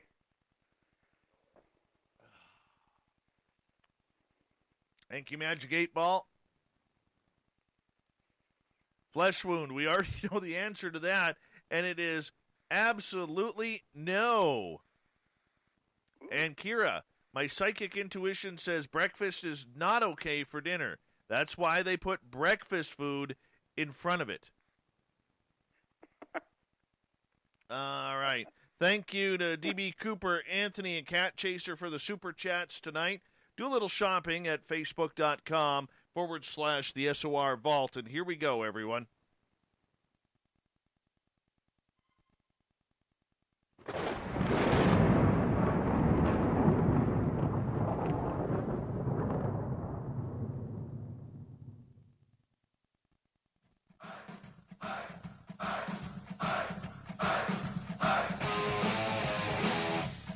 past the halfway point of Spaced Out Radio tonight. My name is Dave Scott. Thank you so much for taking the time to join us tonight. Want to remind you that if you've missed portions of this show or others, check out our free archives by going to youtube.com/Spaced Out Radio. Do me the favor, hit that subscribe button. Our website, spacedoutradio.com, where we have a plethora of features for you, including rocking out to Bumblefoot and reading up on Captain Shirk's SOR Newswire. Follow us on Twitter at Spaced Out Radio and on Instagram at Spaced Out Radio Show. We continue on tonight with Jim Edward Lucier. We're going to take some audience questions now. Off-World Adam is asking Jim, will Sasquatch be revealed to the public soon, Jim? I was actually thinking about that yesterday when I was listening to the radio, Spaced Out Radio, and, I got a funny feeling we're going to get very, very close. I think we're going to find something along the lines of a new form of, or a new species of ape that we may never have known of before. I think it's going to be something like that, so yes, something like that. What's your prediction on the timeline on that? Ooh, I'm seeing at least, the first thing I saw was September. It's a pretty ballsy call, considering that for the last couple hundred years, that, old Sasquatch there hasn't been too friendly about coming out of the closet or out of the forest. Yeah, it's very strange. I just see these things, and it's not. I don't think it's necessarily going to be considered a Sasquatch or a Bigfoot. It's going to be kind of like a much larger type ape than what most people know of right now. It'll kind of be sort of like a very large ape, and people will kind of say, well, is that kind of like a Sasquatch? Is it kind of a small Bigfoot maybe? Or, it'll be something like that, but it won't be I don't think it's going to be the 7-foot tall Bigfoot Sasquatch that we're most used to. Oh, really? But it'll be something very close to that, yeah. Oh, really? Well, that's interesting. What I sense. So is that creature already here, or is it coming from a different planet? I feel that it's been here for a while, and believe it or not, I think the Bigfoot Sasquatch Yeti is kind of a part of the disclosure of other cryptids and aliens. It's a slow-moving sort of movement towards full disclosure of many of these topics, but it's going to take time. It may, take a couple decades. Once people start getting used to ideas of seeing, a monstrous-sized octopus in the ocean, the size of New York City or something, they'll start to, they'll be more comfortable about hearing about other cryptids and Sasquatch and Bigfoot and stuff. But I think it is part of a much larger disclosure. Okay. So what are your alien contacts saying about any type of disclosure?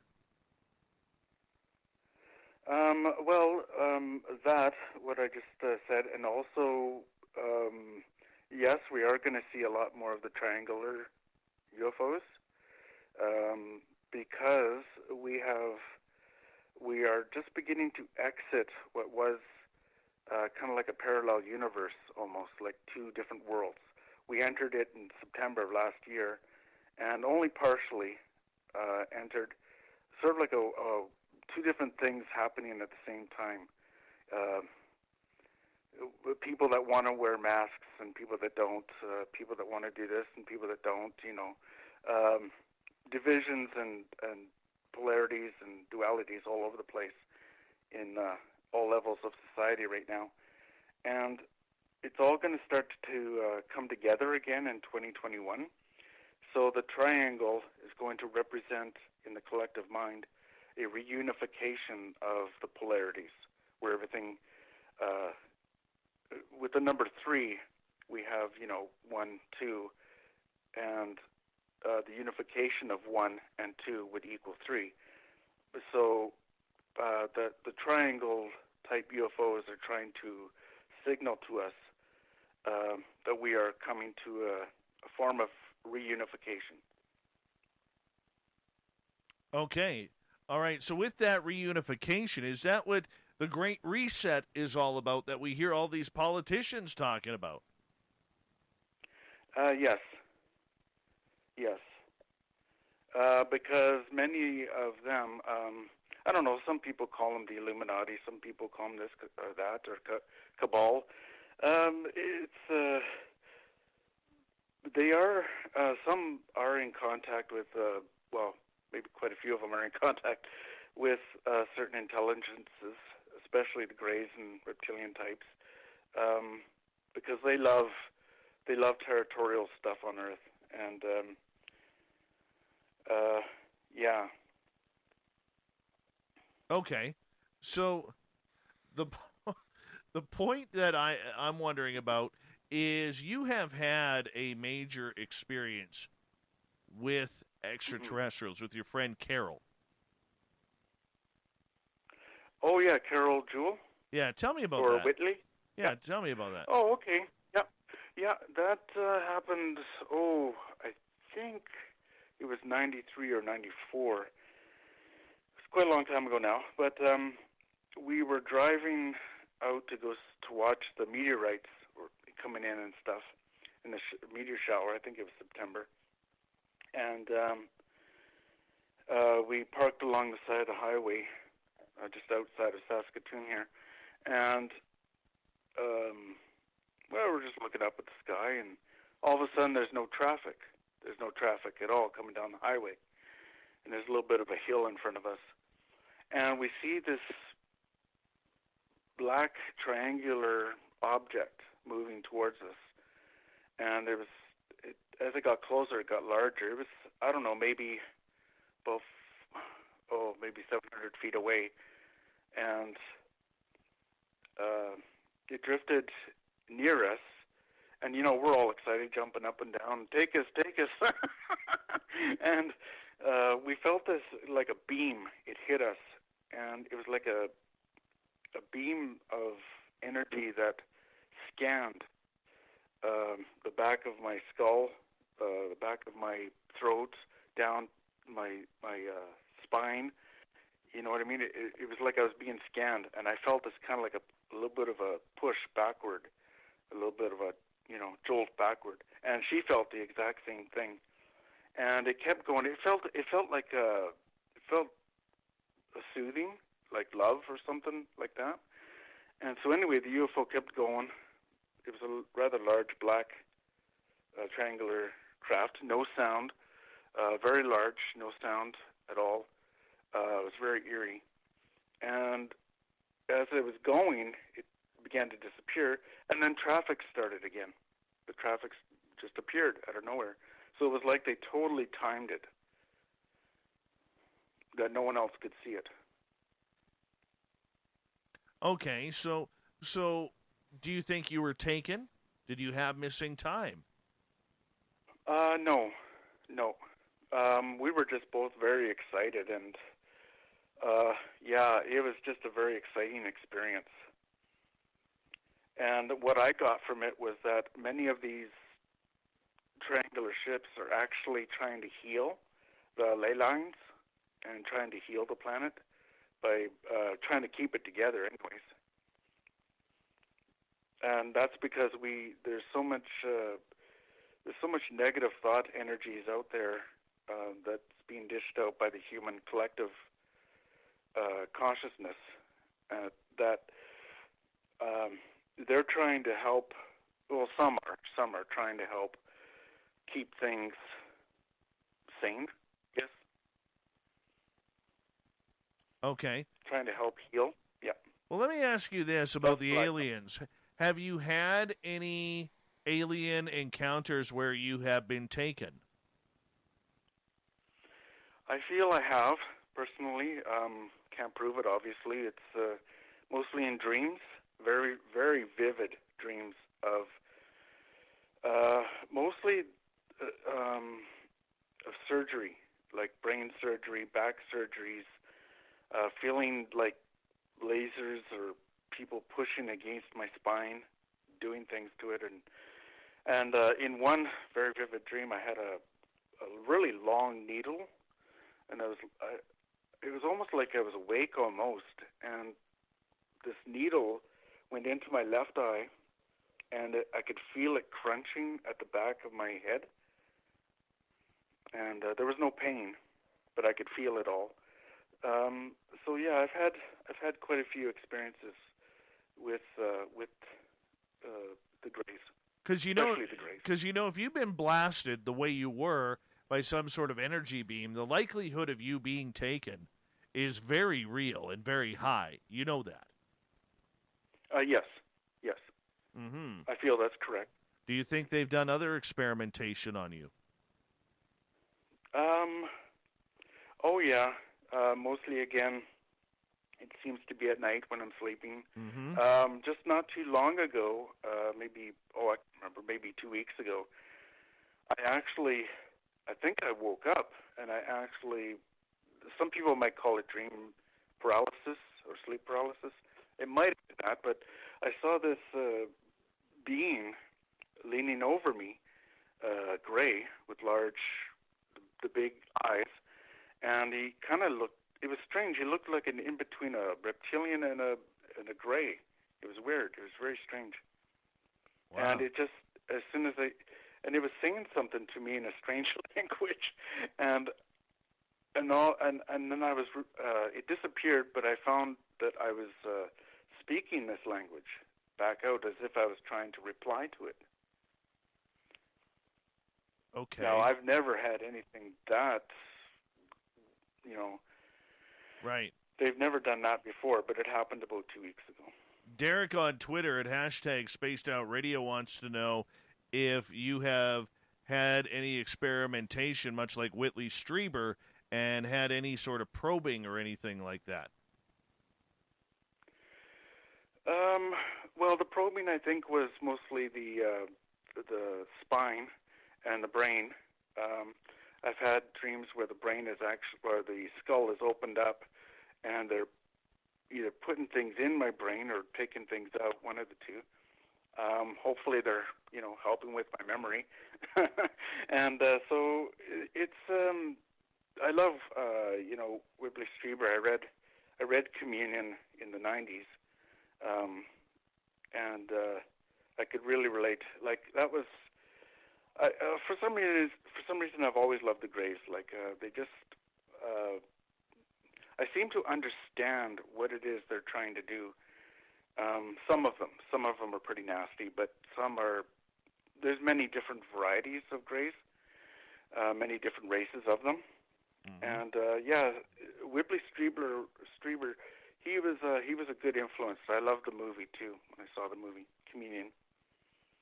Nikki wants to know if you have any scars from that brain probing on your scalp. Yes. Actually, I have a bald spot, and it's got a weird crease in it, like a long crease. And every time it bothers me, actually, it's been bothering me for years, but I'll rub my head, and it feels like there's something in there, like a round ball or something in there. And so I believe that's about the major one scar that I have, other than the two scoops. Well, they're pretty much all just scars now, but the couple scoops that I had from my belly area. Okay, but you haven't had any type of molestation or anything like that from the aliens? No. You're a lucky one, because the Greys like to do that, you know. Yeah. Oh, yes, which is very strange. Like, I am very aware of, there's the lower caste Greys, I guess you can call them that. They're very much into experimentation and all kinds of nasty stuff. But there's many more Greys, races or species of Greys, that are much more closer to trying to help in in means of the collective unconscious and collective consciousness of the species, human race. Nikki has a follow-up wondering if you ever had an MRI of your brain and found anything implanted. I've always wanted to do that. I really have, and I hope I get the chance to do that soon. But in Saskatoon here, it's not that big of a population, and we only got, I think, maybe one or two of those things. And setting a date for something like that is, they'll say it's not a medical emergency, so maybe not. It's difficult. It's difficult to get a booking in for that. Here it is. Gotcha. Got you on that. Okay. So with the fact that you have had these operations performed on you, are you finally comfortable enough to say that you're an abductee? Oh, yes. Yep. Absolutely. I am. And I have, all the books on my Amazon Kindle thing, and I've got hundreds of illustrations here, very deep. Oh, Dave, I'm talking about very deep stuff here that I got. Nothing mathematical, nothing with math. It's all mostly spatial understanding spatial stuff. But it's like alien philosophy, alien technology, you name it, I got it here. So, yeah, something has been happening over the past decades. Do you feel connected to these gray beings? Yes. Why? Reptilians as well. I'm not quite sure, to be quite honest. I guess it's because they're bug eyes. Like, I love animals and, seals and stuff, and, so I guess maybe I just kind of got they don't seem to bother me. Maybe a long time ago they just said, well, this is the one we're going to talk with, and I don't know. I seem to understand what most of the grays are doing. And they are, the lower ones are more of self-centered, but there's other gray species that are actually trying to help us. Okay. Why the difference between those that are trying to help us and those that are using us for anal probes? Well, as apparently the Greys, the lower caste, came in. They first came in big time in the 80s. They just exploded then, but also in the mid 70s. But they're trying to their planet more or less rotted out, and like their gray planet that and their species is dying. And so what they've been trying to do over the past decades is take certain materials from us and reclone them and rebuild their own worlds, and also to build other inhabited planets of their own design. For example, they'll take samples from trees, from lakes, from forests, they love forests. And, they'll take all these samples, and of people too, and they'll take it to their planets and try to reseed those planets in their image, the way they want it to be. Okay, so is that why they're hybridizing? Yeah, okay, so the hibernizing is preparation for us. A lot of the implantations, abductions, and so forth that are taking place in the world are helping us to prepare for a future, and I don't know when it's going to be, but probably far future is when these...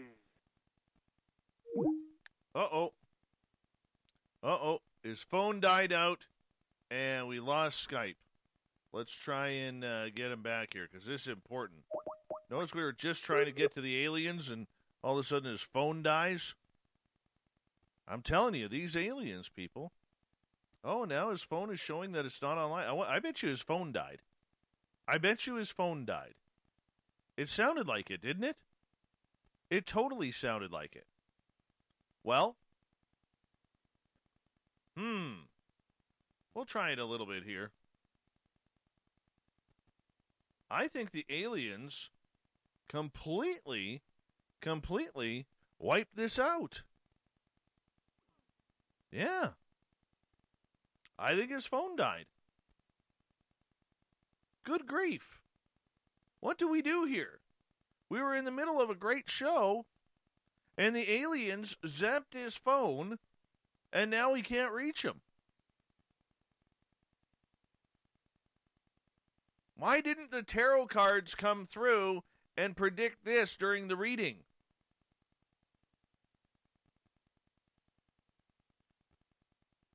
Oh, man. Absolutely stressful.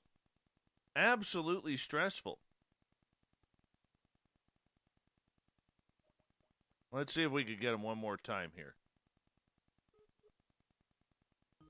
Oh, we may have something here. Hello? Hey, did the aliens get you? I don't know what happened there. The phone just went dead, and I said hello a few times, and I didn't get any answer. Weird. So, I'm sorry, I don't know what happened. Oh, you faded out. It was like you were saying something really, something maybe that you weren't supposed to, and all of a sudden you got zapped. We thought you may have got abducted. No, that actually happened once with when I was on the radio with Jeff Richards from the other side, a Canadian Indigenous show about ghosts. And that happened then, too. I was starting to talk about the Anunnaki, and all of a sudden, all hell kind of broke loose. Wow. That's unbelievable. Yeah. That rarely happens on this show. Rarely happens. Oh, okay.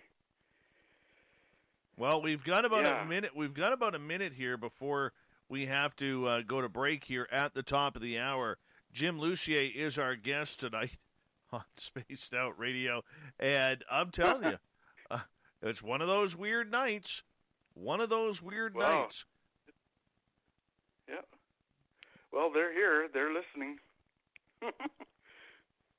Does that happen often during your phone calls where the aliens will just tap out your phone? Oh, I don't know. Usually, no. I usually talk just with friends and family, and no, it's usually pretty good. Well, that's good.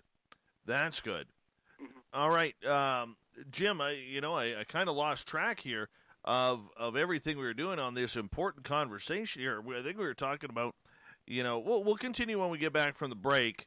Give us a chance to reset what we are doing and what we are trying to accomplish here. And we will go from there because we do have to go to break here at the top of the hour on Spaced Out Radio. Our guest tonight, Jim Edward Lucier. His website, if you want to check it out, Mystagog1.com. Mystagog1.com. You can check out his Ancient Mystery School, what it's like to read tarot cards, ebooks, everything. We got him for another half an hour. Then we're going to get into the SOR Newswire and the Thought of the Day. Hour 3 of Spaced Out Radio is next.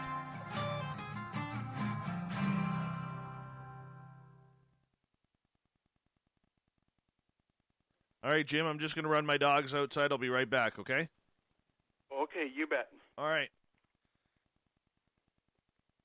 Subscribe to our YouTube channel and check out Cryptid Tales, where I will take you on a journey into some of the strangest legends and lore from around the world, relaying the stories to you of the strange creatures and experiences that people have had throughout time. You can find Cryptid Tales at youtube.com/spacedoutradio. And while you're there, don't forget to check out our free archives and leave a comment. See you there.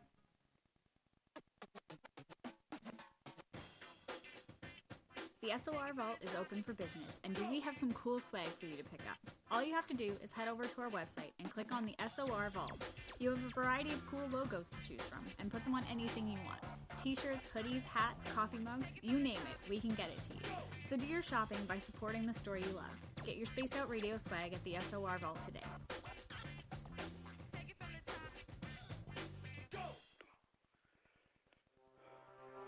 We are scouring the world for the most intriguing stories of your day. Take the time to read up on the SOR Newswire, where our team, led by Captain Shirk, will deliver to you some of the best paranormal and supernatural news, along with some stories that will blow your mind from the weird to the wacky. It's the news outside the news that piques interest, and that's what we're looking to deliver to you. The SOR Newswire, only at spacedoutradio.com. Hello everyone, this is Ryan Stacy from the Experiencer Support Association, otherwise known as TESA. We're glad to team up with Spaced Out Radio to help investigate your experiences on the SOR Sightline Report. Together, we'll investigate the strange sightings and occurrences you've had. We're looking for answers just like you. So fill out a Sightlines report on the Spaced Out Radio website and let's figure out what's going on together. The party is always on at the Moose Vancouver. The Moose Vancouver is where you want to be when visiting Canada's West Coast. Open until 2 a.m. nightly, the Moose cranks up the rock while serving some of the best rated food in the city. The menu starts at $6.95. Why party anywhere else in Vancouver when the Moose is right there? Get your horns up and rock with the Moose, the official party bar of Spaced Out Radio. Hello, this is your guitar man, Ron Bumblefoot Thal, and I have to tell you, I love the response I get for Little Brother is Watching from Spaced Out Radio fans. It's amazing how music can inspire and make people think deeper about what's going on in the supernatural world. You can head over to my website, bumblefoot.com, to check out my music, my guitar workshops, my touring, even check out some of the hot sauces that I'm working on. And make sure you keep on listening, because with Spaced Out Radio, you know Little Brother is watching. Hi there, this is the paranormal lawyer Michael W. Hall.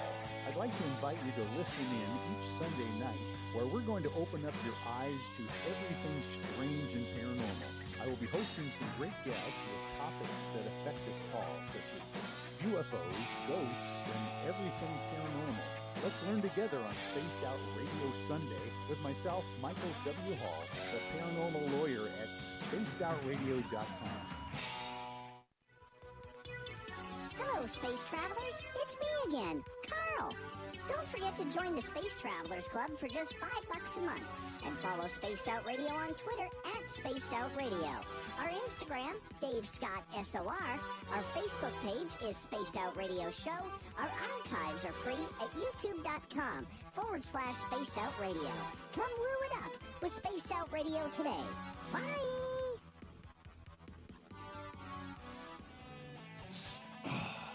I'm feeling a little spicy tonight. What to do? What to do? Why not get Bumblefuck? 4 million Scoville units of pure hard rock. Bumblefoot hot sauces come in 3 flavors. The burning Bumble. Tone it down a bit with Bumblicious and throw the sauce on everything. Spice it up. Bumble me, baby. Bumblefoot hot sauce. Get it today at cajons.com. Hey, space travelers, this is John Resig, founder of the Tribe. Hey, Dave. Hey, Justin, welcome. Yeah. What's hiding in my beard? Hold on, I gotta find out what's hiding in my beard. I don't know, but this hair's got to move over. All right. There we go. We've got about 90 seconds, and then we're going to roll on in to the final commercial. Well, time's flying. Oh, yeah.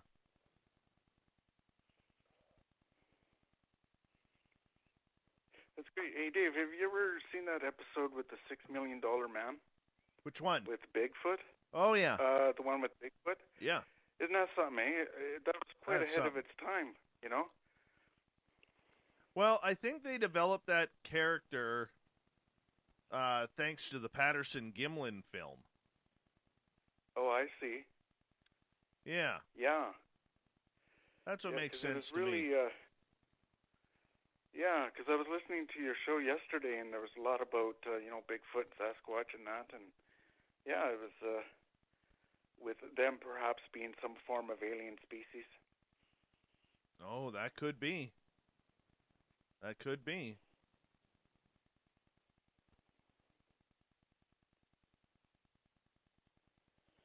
All right, we're into our final commercial. Thank you to DB Cooper, Anthony, and Cat Chaser for the Super Chats tonight. Thank you to everybody who's given us a thumbs up for this episode, and thumbs down, and thumbs sideways, and everything. We appreciate your support. And here we go, guys, with Hour 3 next.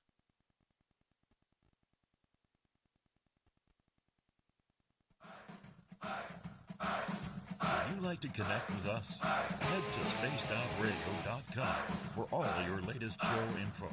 Now, back to Dave Scott and SOR. Third and final hour of Spaced Out Radio is underway tonight. I am your host, Dave Scott. Thank you so much for joining us. We really do appreciate all of you tuning on in, especially those who are listening in on our terrestrial affiliates around North America and digitally on TalkStream Live and Revolution Radio, along with KPNL. All of our archives are free for you by going to youtube.com/Spaced Out Radio. Do me the favor, hit that subscribe button. The Desert Clam has set the password for tonight in the SOR Space Travelers Club. Oh, I got to find it here. He gave me about 100 thumbs ups. Mammothrept. Mammothrept is your password. Use it wisely, space travelers, as the Clam sets the password each and every night right here on Spaced Out Radio. Our website, spacedoutradio.com, where we have a plethora of features for you, including rocking out to Bumblefoot and reading up on Captain Shirk's SOR Newswire. Follow us on Twitter at Spaced Out Radio and on Instagram at Spaced Out Radio Show. For the final time tonight, we introduce a wonderful chap, Jim Edward Lucier. He's out of the flat province of Saskatchewan, so everybody can just stand up and wave to him, and he will see you. Jim's website. Woo! Yes, Jim's website is Mystagog1.com if you want to check it on out. Jim, welcome back. Oh, thank you. Thanks, Dave. Yeah, hello, everybody. We were talking right before the break about your alien experiences and how you've been abducted, and you're kind of weirded out a little bit by it because you're not sure why it's happening, but you think it's a positive experience overall? Overall, yes. I don't know why. I just seem to. I've never experienced the horrible events that many people have experienced with alien abductions. It's always been very cooperative, I guess I could say. I'm not sure why. I don't know. Maybe I was a gray in my past life. I don't know. But, I've always had this intuitive understanding. It's kind of like it's kind of like when an animal goes into a place to be examined and stuff. It'll cooperate sometimes, and sometimes they won't. But it was like that with me. I just felt, very cooperative with them. So, yes, it's been a positive experience. All right. So, with that, how many different species of aliens do you think you've seen? Over the decades, there's so many. I would have to guess maybe at least 15 different types, but I am quite aware that there's many more than that. And they've been around for quite a long time, for thousands of years. They were called the Ant People by some of the indigenous peoples of North America. Okay, so do you believe then that we have been in contact with aliens for centuries, millennia, or do you think this is a rather new phenomena? Some of it is new, but much of it goes back, back to the ancient shamans their dream visions. It goes way back to the cave drawings, where you see the images of the ant people with very large eyes and antennas and stuff. There's quite a few species of them, and they've, in a sense, they've been walking this earth probably since before we were here. Wow, that's a long time. Oh, yeah. There's Mu, Lemuria, Atlantis. There's about 4 or 5 root races that we're aware of.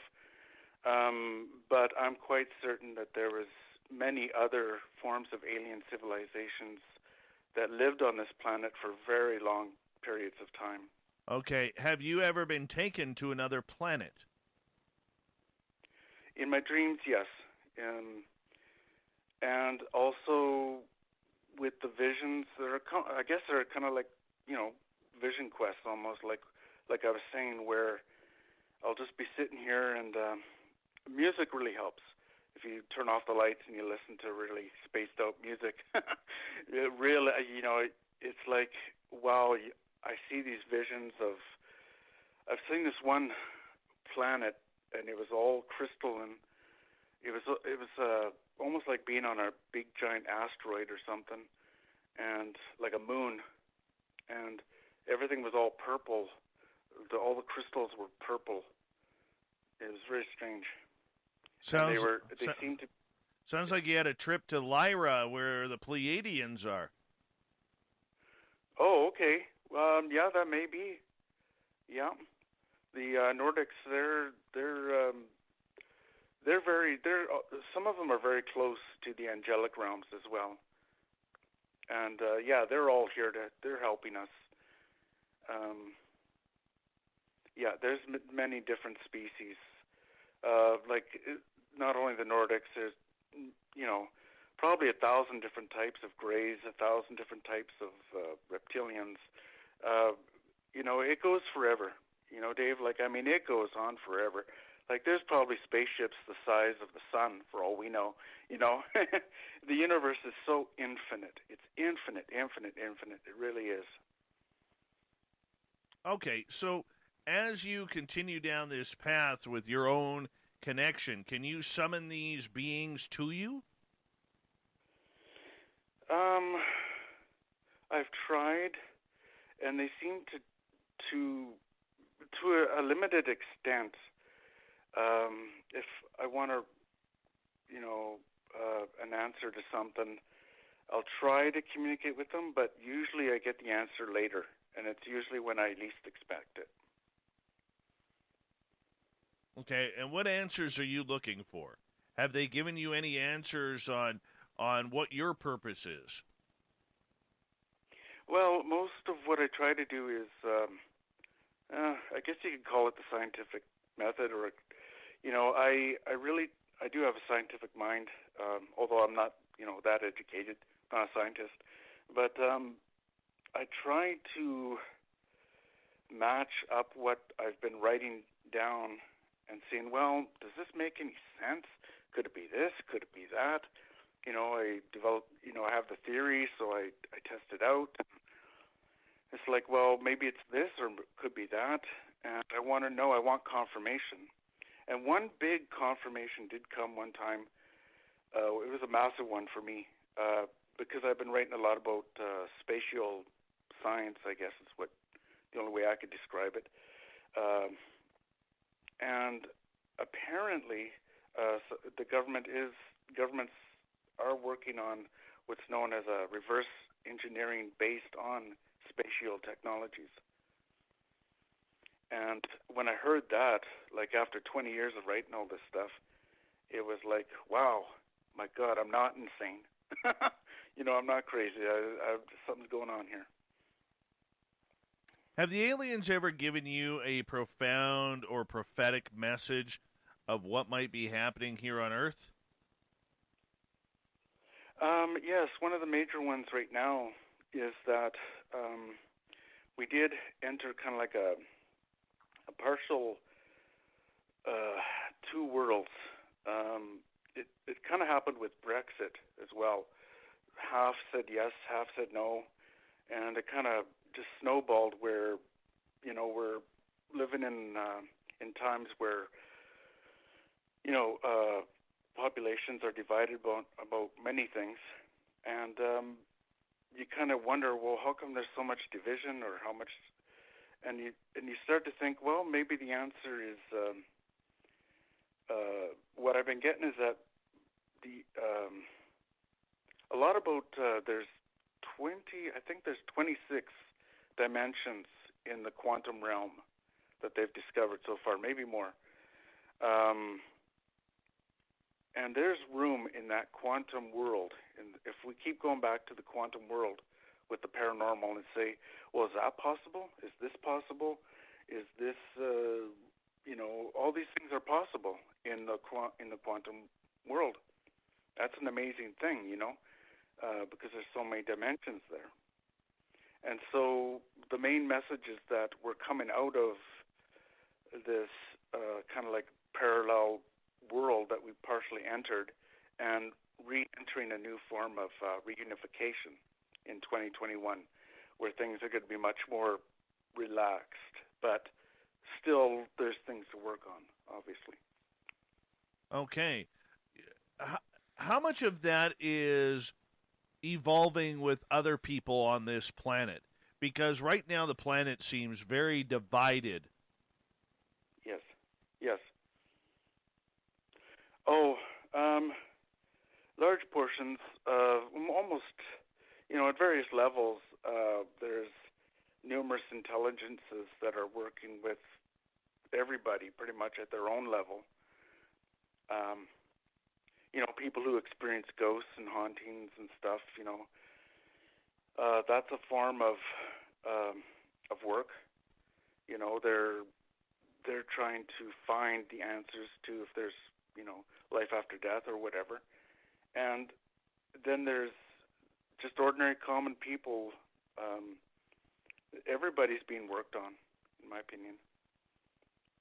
All right, question coming from Vinny. Do you have any alien pen pals? Do they send you types of emails or anything like that? Nope, nothing like that. It's if they do communicate with me, it seems to be like a form of pictures and telepathy. All right, let's go to the next question. Have you been consulted by or about the hairy forest people yet? That's from Bomber. Oh, hi, Bomber. Do you mean like Sasquatch, Bigfoot, Yeti, and stuff? Yes. That's what you mean? No, other than to reiterate that we might, in September of 2021, come to see the disclosure of a ape-like species that we've never known of before. And it'll be kind of like that, we'll be thinking, oh, gee, well, if there's this, then there might be this, or there might be that, Okay, move on. Nikki is asking, have you ever found out how many ET tags are in your body or in your astral or auric body? In the physical body, 3 that I'm assuming, 2 in my belly, 1 up in my skull here. I can only assume. In the astral, that's an interesting, in the astral, it's very possible that there's, that they can, in fact, implant certain monitoring devices in our auric fields. And I may have a few, yeah. Yeah, that's an interesting question. Do you set off streetlights when you walk by them? Not that I'm aware of, no. I wish I had that power. I wish I had that ability. Okay, moving on. The communication you get from spirit or extraterrestrials that has taken you off planet, that has taken you to build the website that you have, which is, we'll give it to the audience once again, Mystagogue1.com. You've built an ancient mystery school. What is this all about? Well, many of the downloads, I guess you can call them, over the decades have turned out to become what are known as unified field theories, or GUTS. And that's borrowed from quantum mechanics and quantum theory. And what it suggests is a unifying theory that binds all the different forms of energy in the universe into one single sentence or a series of sentences. And so I've got tons of those. All kinds of initiations. I guess the closest would be Reiki. I don't know if you're, Reiki. Sort of initiations into the tarot, into the I Ching, into various different forms of oracles and divination, geomancy. And you see these into initiations, what they do is they give you a psychic, clairvoyant type connection to them, so that it's almost like they're always going to be with you. And the ancient mystery schools of Egypt, the ancient, with the symbology of ancient Egypt, like the hieroglyphs, what they mean, their secret meanings, lots of stuff, lots of Western esoteric stuff like Thelema, Golden Dawn, many other. I'm not a member of any of those, but just to give you the audience an idea of many of the ancient traditions of the Western esoteric world are combined into many of my unified field theories. Whew. Okay, so how many people have signed up for your course since you started it? So far, no one. And I don't know. I think that's mostly from lack of advertising, because I got everything here. I've got tons of stuff. And when I talk about a mystery school, I'm talking about something that, Dave, it would take it would take a person a full month to get through everything that I have. It's a real school. It's not something that you take for 3 days at some place. It's not a 3-day course. It's a very lengthy. We talk about everything. Yeah, everything paranormal, esoteric, occult. You could talk about. It's all in there. Okay, how did you come up with this course? It was an evolutionary process. I was guided. I know I was guided, and a lot of it is illustrations. There's about 900 of them, and of course there's my books online, and I combine the two, and we go through everything. We go through every form of, if you want to understand every form of paranormal thing there is out there, this is the course that will help you with that. It was very much an evolutionary process. Pieces and parts. How did you though get the ability to write this? Where did it come from? Oh, yeah, that was all the downloading. That was all the channeling that I received over the decades.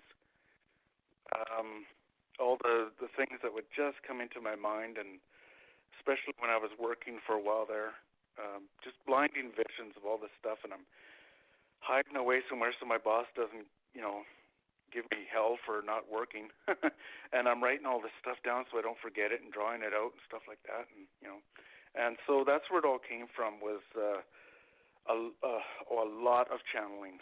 Dave, I've probably done at least over the decades 10,000 hours worth of channeling. 10,000 hours worth of channeling. At least. Who are you Yeah, channeling? at least. Everything. Greys, reptilians, Nordics, Pleiadians. They all seem to have to. They all want to say something and to add something, especially to add something. And it much of what I've been writing is kind of like a unifying field theory of all the different philosophies of the different forms of alien races. Okay. So when you got these downloads to write this course, what are you charging for this course? It can depend. It'll depend, on what someone can afford. For a month, oh God, I'm probably charging way too low, but just to start off with, I'd say something like $2,000. It probably should be more, maybe less, I'm not sure, but, it'd be on a client, person-by-person basis, because I want to, I'm not in it for the money, necessarily. I want to give this information and help people as much as I can to understand the mysteries of the universe. Well, if you're not in it for the money, why are you charging $2,000? Well, I mean, per month. That's a mortgage payment in Vancouver. Is it? Oh, okay. Well, you don't really want to. At the same time, you don't want people that are going to not appreciate the information or not take it seriously. And most mystery schools will not give out most of their secrets just haphazardly. So that, it won't be, it doesn't have to be 2,000. Again, it depends on the individual, where they're at. And it's a lot of, there's a lot of work to explaining this, 4 to 8 hours a day, every day for a month. That's a lot of work. And do you do the classes online, or does the person have to be in attendance? Well, it's a good question, Dave. I'm working on getting some online stuff going here, some online classes so it's much more available to people. But for the most part, it would be face-to-face. Okay.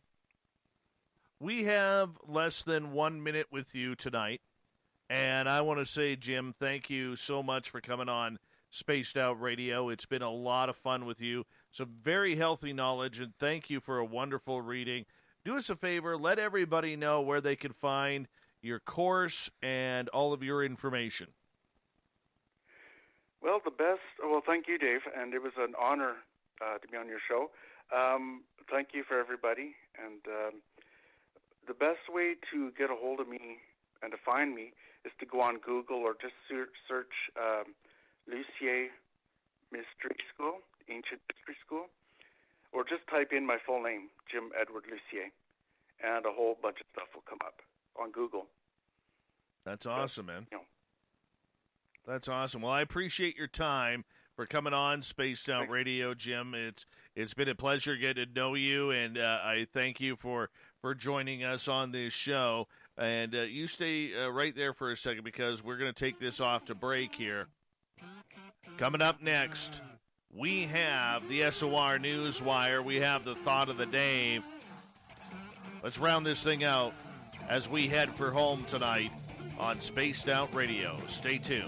More of the show coming up.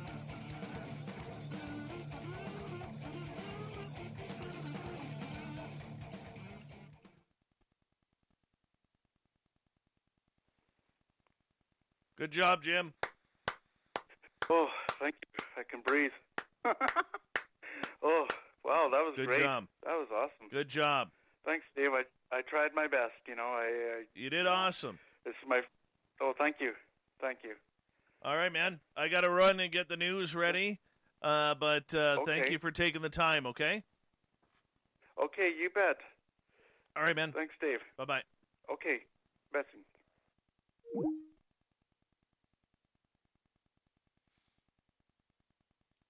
Woo!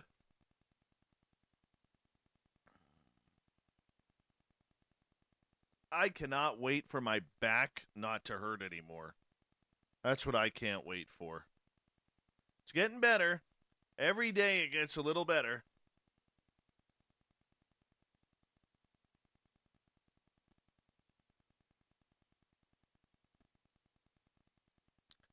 Thanks, Marty, for the clowns.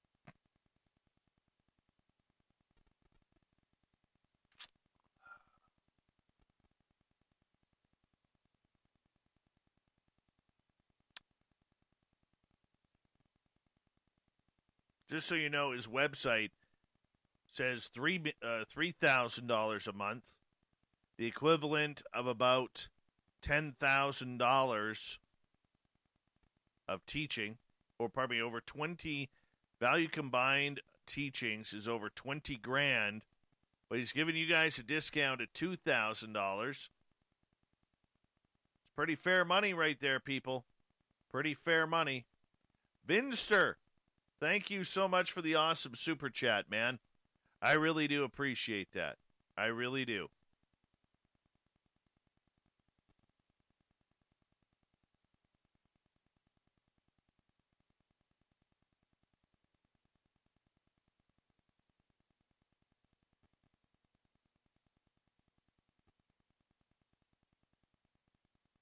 Hey, Alan Young. What's happening?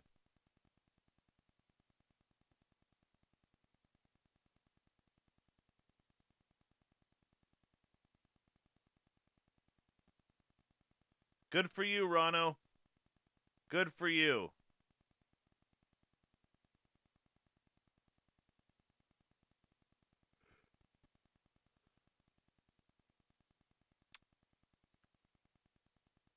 Remember, when you order your t-shirts from facebook.com/spaced out radio, you get your free piece of autographed coaxial cable courtesy of Cable Guy Matt. Remember, you cannot buy these in stores, people. Limit one per purchase. So go buy a shirt, go to facebook.com/the SOR Vault and get your free piece of coaxial cable with a t-shirt. So just so you know what? This is truth. When you buy a t-shirt at our store, facebook.com/spaced out radio, not only do you get this free piece of coaxial cable autographed by Cable Guy Matt, you're also getting a couple stickers. I've had stickers made up. And you're going to get a miniaturized version of our SOR We Own the Night poster, and I'm going to sign it. Yeah. I'm going to personalize it, and I'm going to sign it. It's true. So you get the poster, couple of Spaced Out Radio stickers, and a t-shirt or a hoodie. The hats are going to look great. I think you'll love the hats I picked out. They are fantastic. I can't wait to get them made.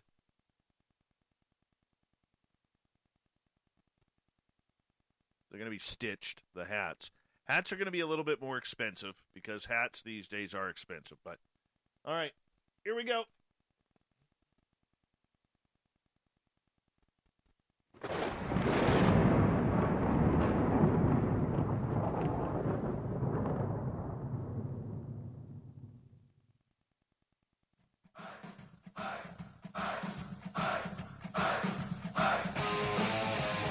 We've rounded third. We're heading for home tonight on Spaced Out Radio. I'm Dave Scott. Thank you so much for taking the time to join us tonight. We really do appreciate it. I want to remind you that if you missed most of this show or others, check out our free archives by going to youtube.com/Spaced Out Radio. Do me the favor, hit that subscribe button. Our website is spacedoutradio.com, where we have a plethora of features for you, including rocking out to Bumblefoot and reading up on Captain Shirk's SOR Newswire. Follow us on Twitter at Spaced Out Radio and on Instagram at Spaced Out Radio Show. Speaking of the news, let's do this thing, shall we?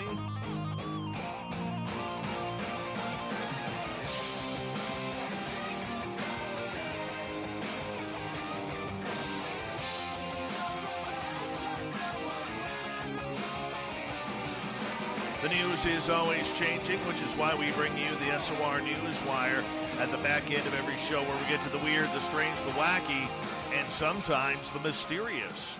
A long unsolved puzzle sent by the Zodiac Killer to the San Francisco Chronicle has finally been cracked by a team of coding experts, revealing taunting messages in which the murderer scoffed that he wasn't scared of being executed if caught, the paper said on Friday.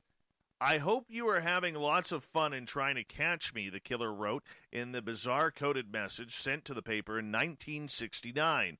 "I am not afraid of the gas chamber because it will set me to paradise all the sooner because I now have enough slaves to work for me."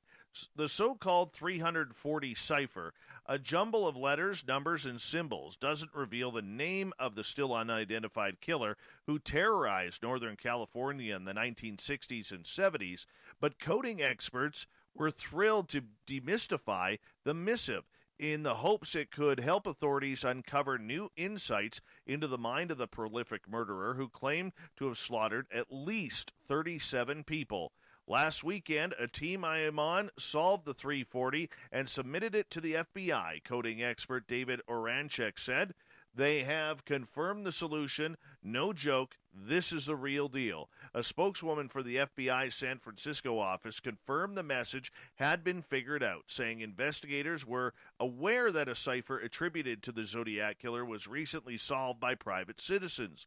The Zodiac Killer targeted young couples along with a male cab driver and delighted in taunting police and media, sending letters and puzzles about his unsolved cases. In those letters, he gave himself the name the Zodiac Killer, signing off with the moniker of a cross inside a circle, the same symbol printed on Zodiac brand watches at the time of his killing spree.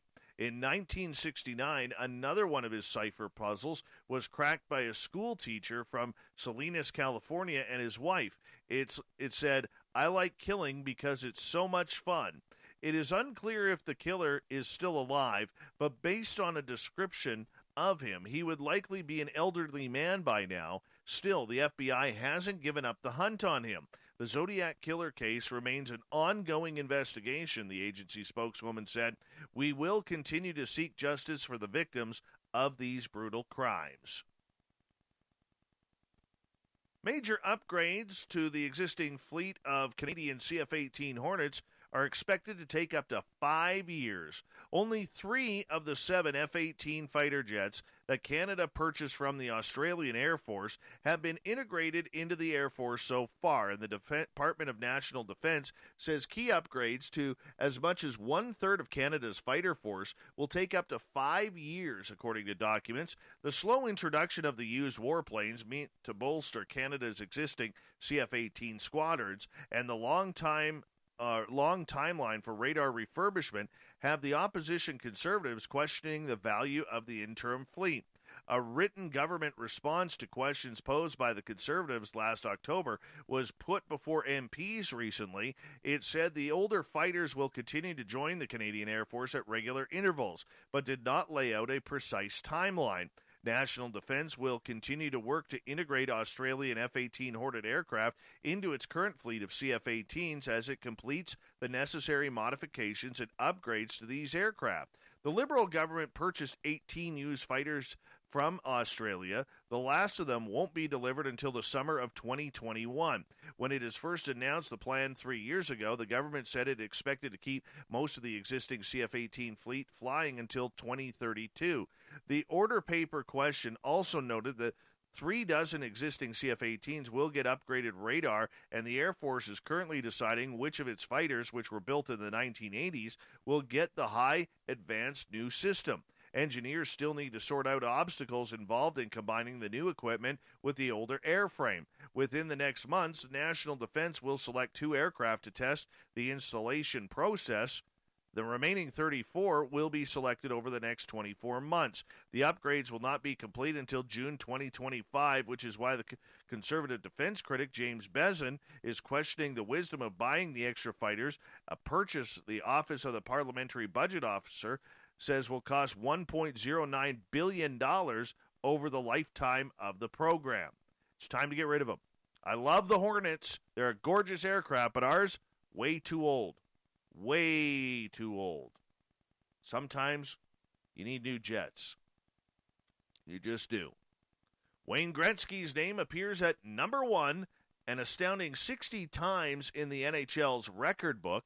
More than 2 decades after retiring, the Great One has set another high water mark. A mint condition 1979 O-Pee-Chee Gretzky rookie card became hockey's first to cost more than $1 million when it fetched $1.29 million at an auction. Gretzky is the greatest of all time, said Chris Ivey of Heritage Auctions, which handled the sale. This is his rookie card. And then add on to all that it is O-Pee-Chee, which is the Canadian version and is highly sought after. The online auction house said the trading card, which features Gretzky in his Edmonton Oilers uniform during the team's final WHA season before the franchise joined the NHL, is just one of 2 with 99 from O-Pee-Chee's 1979 run to receive a perfect gem mint score from the Professional Sports Authenticator grading service. That's out of the 5,711 Gretzky cards the PSA evaluated. By comparison, there are more than 300 rookie cards of NBA great Michael Jordan by Fleer with the same gem mint rating. Ivey said that it's extremely rare to find a Gretzky rookie card from O-Pee-Chee, which was essentially the Canadian arm of U.S.-based Topps, in perfect condition because of production issues in the late 1970s. 90% of the cards, as they came out of the factory, wouldn't be considered gem mint by today's grading standards, Ivey, Heritage Director of Sports Auctions, said in a phone call. They were using recycled cardboard that chipped easily, they were off-center, and they were a lot of print defects. That this card survived 40-plus years in this perfect condition, the desirability of it all for collectors is to have the best of the best, and that's what this is. A Topps 1979 Gretzky rookie card using the identical picture and classified with the same gem mint designation also sold for $720,000 during the same Heritage auction. PSA examined 6,048 Gretzky cards from that 1979 run and again deemed only 2 worthy of its highest grade. Ivey said that although the Topps card is slightly more rare, O-Pee-Chee sits atop of the heap for collectors. O-Pee-Chee has always outperformed Topps in hockey simply because they're the Canadian brand. They're the same cards, essentially, but hockey is the national sport of Canada. If you're collecting hockey cards, the collectors want O-Pee-Chee. Now, I got to tell you, I had a couple of these Gretzky rookie cards as a kid, but remember playing knockdowns? You'd stand hockey cards against the wall and you'd flick other cards against your buddies? I lost mine in there, man. I lost them. And then I couldn't get them back. No, man, it was like a form of gambling that we did back on the playground, for sure. And yeah, I mean, goodness, we all did it back then. We all did it. Lost my Gretzky rookie cards that way. That one stings a little bit. The owner of a Bristol home where a new Banksy mural has appeared have pulled out of the sale at the 11th hour after it emerged the property could now be worth £5 million. Aileen Malkin, 57 years old, owns the £300,000 property, which could now see its value skyrocket because of the artwork. She was due to exchange contracts next week. but decided against the move after the street artist confirmed the work painted on the side of her home was indeed his. A Banksy expert estimates the wall art could be worth up to £5 million in value to the blue-painted property. The Achu artwork appeared overnight on the side of Aileen's Park Street house, which sits along Vale Street in Totterdown, on December 10th. The street in Bristol, the suspected hometown of the anonymous street artist, is believed to be the steepest street in England. The image appears to show a pensioner who is sneezing is knocking over buildings, an effect created by spraying it on the side of the house. The piece was first discovered on the external wall of Aileen's semi-detached property on Thursday morning. Crowds have continued to gather around Vale Street in Totterdown, Bristol, since the Achu piece first appeared. Joe Sire, the founder of My Art Broker, said street art pieces are not sold with authentication by pest control, Banksy authentication body. However, with the right provenance in place, we'd estimate this to be worth in the region of £3 to £5 million. Holy cow. Holy cow. What a piece. That's just an amazing, amazing piece. I hope somebody doesn't destroy that. They put a plastic cover over it so that way it will try and keep vandals away. Because, you know, there's always got to be that idiot out there who has to try and ruin things. You know that. But, I mean, it's just amazing. An amazing, amazing piece. I love Banksy. One of my favorite artists. The massive and distant exoplanet called HD 106906b has an enlarged and elongated and angled orbit that causes it to take 15,000 Earth years to complete one lap around its twin stars. Yes, what does this mean? A massive exoplanet orbiting in a double star system 336 light-years away may be similar to the alleged Planet 9 that may exist on the outskirts of our solar system, according to a new study. Timeout. Calling timeout. We have a ninth planet, but you guys keep screwing with Pluto. Pluto has done nothing wrong here. Nothing. Pluto just sits out there, you know, first gets it taken away, his planet designation taken away, doesn't argue about it. Then he brings it back, then they give it away again, and then he's a dwarf planet. Somebody give Pluto a break for once. That's our ninth planet. That's the way I grew up. I'm old school. All right? I'm old school. Leave Pluto alone. Anyways, this exoplanet was discovered in 2013 using the Magellan telescopes at the Las Campanas Observatory in Chile. Researchers were unable to determine its orbit. This led them to question if it was orbiting with two stars or if it was a rogue planet traveling away from the system, unattached by any star. The Hubble Space Telescope, however, provided accurate measurements of the planet's movements over a 14-year period. This is the first time scientists have been able to measure the movement of such a massive planet orbiting so distantly from its star. It's also the only planet known to be so separated from its stars. The exoplanet is so far away from its young host stars that the distance is equivalent to 730 times the distance from Earth to the Sun, and it explains why this exoplanet's orbit has been so difficult to track. It's moving incredibly slow because of its distance from the host stars, so the gravitational pull on the planet is much weaker. The young pair of stars, only about 15 million years old, just babies, are compared to our 4.5 billion-year-old sun. How the hell do they even know how old the sun is? This is where science kind of baffles me. It does. They don't know. They're estimating. Yeah, anyways, this is going to start pissing me off here. Let's just get rid of that one. Pluto is still planet number 9. Could be in future of matchmaking in Japan. Apparently, people are not having enough sex. Yes, so the government is set to invest $19 million on AI systems designed to pair up singles in the country's latest attempt to combat falling marriage and birth rate figures. Letting the government come up with matchmaking service might sound like a bit of a strange idea, but it was actually quite common in Japan, which has been dealing with growing numbers of parasite singles. the Japanese term for young, unmarried 20 and 30-somethings who still live with their parents. It's a trend that is also rising in the West, but in Japan, it's actually becoming a serious problem. The country already has the oldest average population in the world, and with fewer people getting married and therefore fewer babies being born, Japan's population is shrinking. Last year, the country reported its lowest birth rate since records began more than 100 years ago. Yeah, so basically, if you want to go and get lucky, maybe find a wife, Japan's a place to go.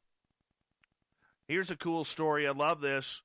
Manager of a Walmart store in Tennessee said a Secret Santa came into the store and paid nearly $65,000 to cover the cost of all current layaway items. Chris Light, manager of the store, confirmed the person came in, wrote a check for just under $65,000, cleared the entire layaway balance. How about making that a Christmas for many people to remember? And finally, a Manitoba library said employees were shocked to see a magazine dropped into the return slot this week was last checked out in 1975. Yes, it was a Carcraft magazine. And you know what? The overdue fees maxed out at $7, so they kind of waived the late fees on that one.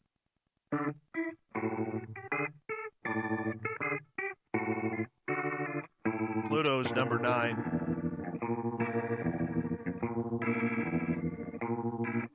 Thought of the Dave happens every night at this time, where we ask a question on our Facebook and Twitter pages, then read your responses on the air, because we love the audience participation around here.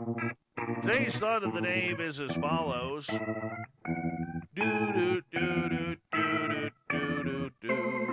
Have you ever had a premonition? If so, what happened? Did it come true? Start off with Ann. I was a sophomore. I remember sitting in. I was thinking it was math. I look up at the clock, and at this moment, I just knew that my father had gotten into a car wreck, but it didn't feel as serious, more of a fender bender. 20 minutes later, the office sent a note to class that it had happened. Marty. Sometimes I get a feeling of foreboding a day or two later something really tragic will occur, like JFK's assassination, John Lennon's murder, or the 9/11 attacks, but I never know what it will be, just that something bad is coming. Joseph. All the time. Biggest, longest one was in 5th grade, where I basically had a Groundhog Day and no one believed me. I was able to even say what was going to happen the next day, but everyone thought it was something silly. Well, they were tricked. Greg, when I was 11, I had a dream that there were sirens outside. I was told to go back to sleep by my parents. Later that night, our neighbor's house caught fire, killing one person. Foya Boy, no premonitions, but lots of deja vu. Okay, let's move on here. Bernadette dreamt I was driving past a friend coming in the opposite direction, and she flipped me the bird. 2 weeks later, it happened. It still freaks me out to this day. Wayne, many of them came true. I had to fight Wayne for these ones. And he said, premonitions, I've had a lot of them. Living in California, when I was going through some stuff, I went to bed one night and thought I was asleep, but I saw hundreds of thousands of people leaving California in droves. I was 19 when I had that experience. I was told in my spirit, throughout everything in my body, to get prepared, food, clothes, etc. I had no idea what was going to happen, but as we see now, many businesses and families are leaving California in droves. Caden, not really a premonition, but a long, short story. I was young and grounded from my computer, tried for 3 days to try and figure out the passcode, to no avail. Went to sleep, dreamt that I watched my mom type the password, woke up, tried it, and it worked. Kimberly, I wouldn't call it a premonition, but maybe I had something come true. It was in my late 20s, having a recurring dream of someone whose face I could never see. I saw everything else, what they were wearing, where they were standing. It wasn't until almost 15 years later that I ended up meeting them online. Weird. Jeff, I was standing in line at the checkout with a potted plant. The thought came to me, when this plant dies, my marriage will be over. 13 years later, both the plant and my marriage died. Oh, that's weird. Eugene, had repeating dreams of drowning even though I was on the swimming and water polo teams. I died at 15 after drowning in a lake. Sparky, one time I was driving and I saw a car passing and coming directly towards me head on, but no car. But I slowed down and I was extra careful, and in about 5 minutes, there was the car. I was able to avoid the accident because I was very aware and able to pull over to the right. Davey, I had a premonition that you were going to ask, even if I have ever had a premonition. Jay, when I see things in my mind, they come true the next day or days after. It's not a premonition. It's a selection of probability.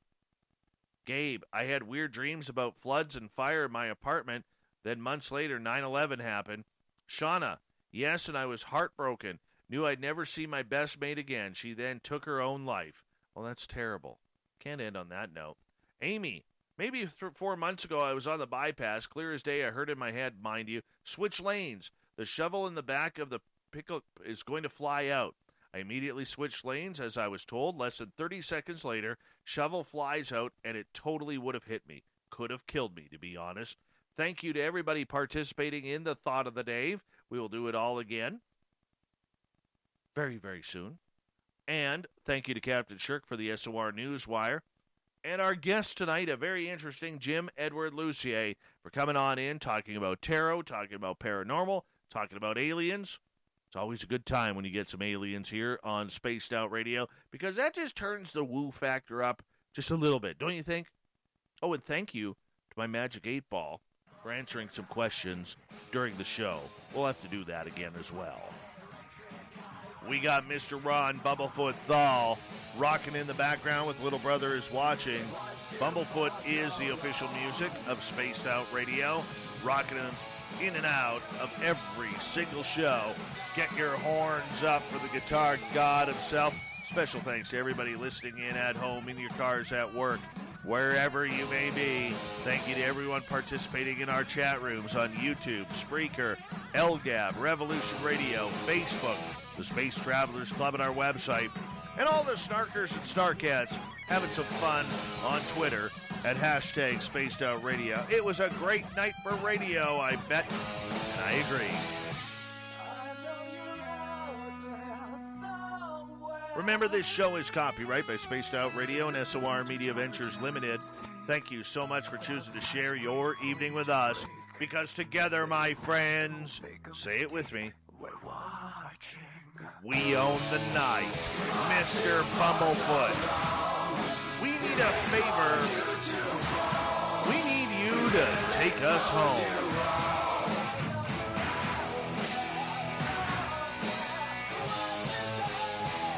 Yes, the Woo train has docked for the night, but soon, my friends, we shall ride again. Your seats are always available. Your tickets never expire. And if you want to bring a friend, we got room for them too. Good night.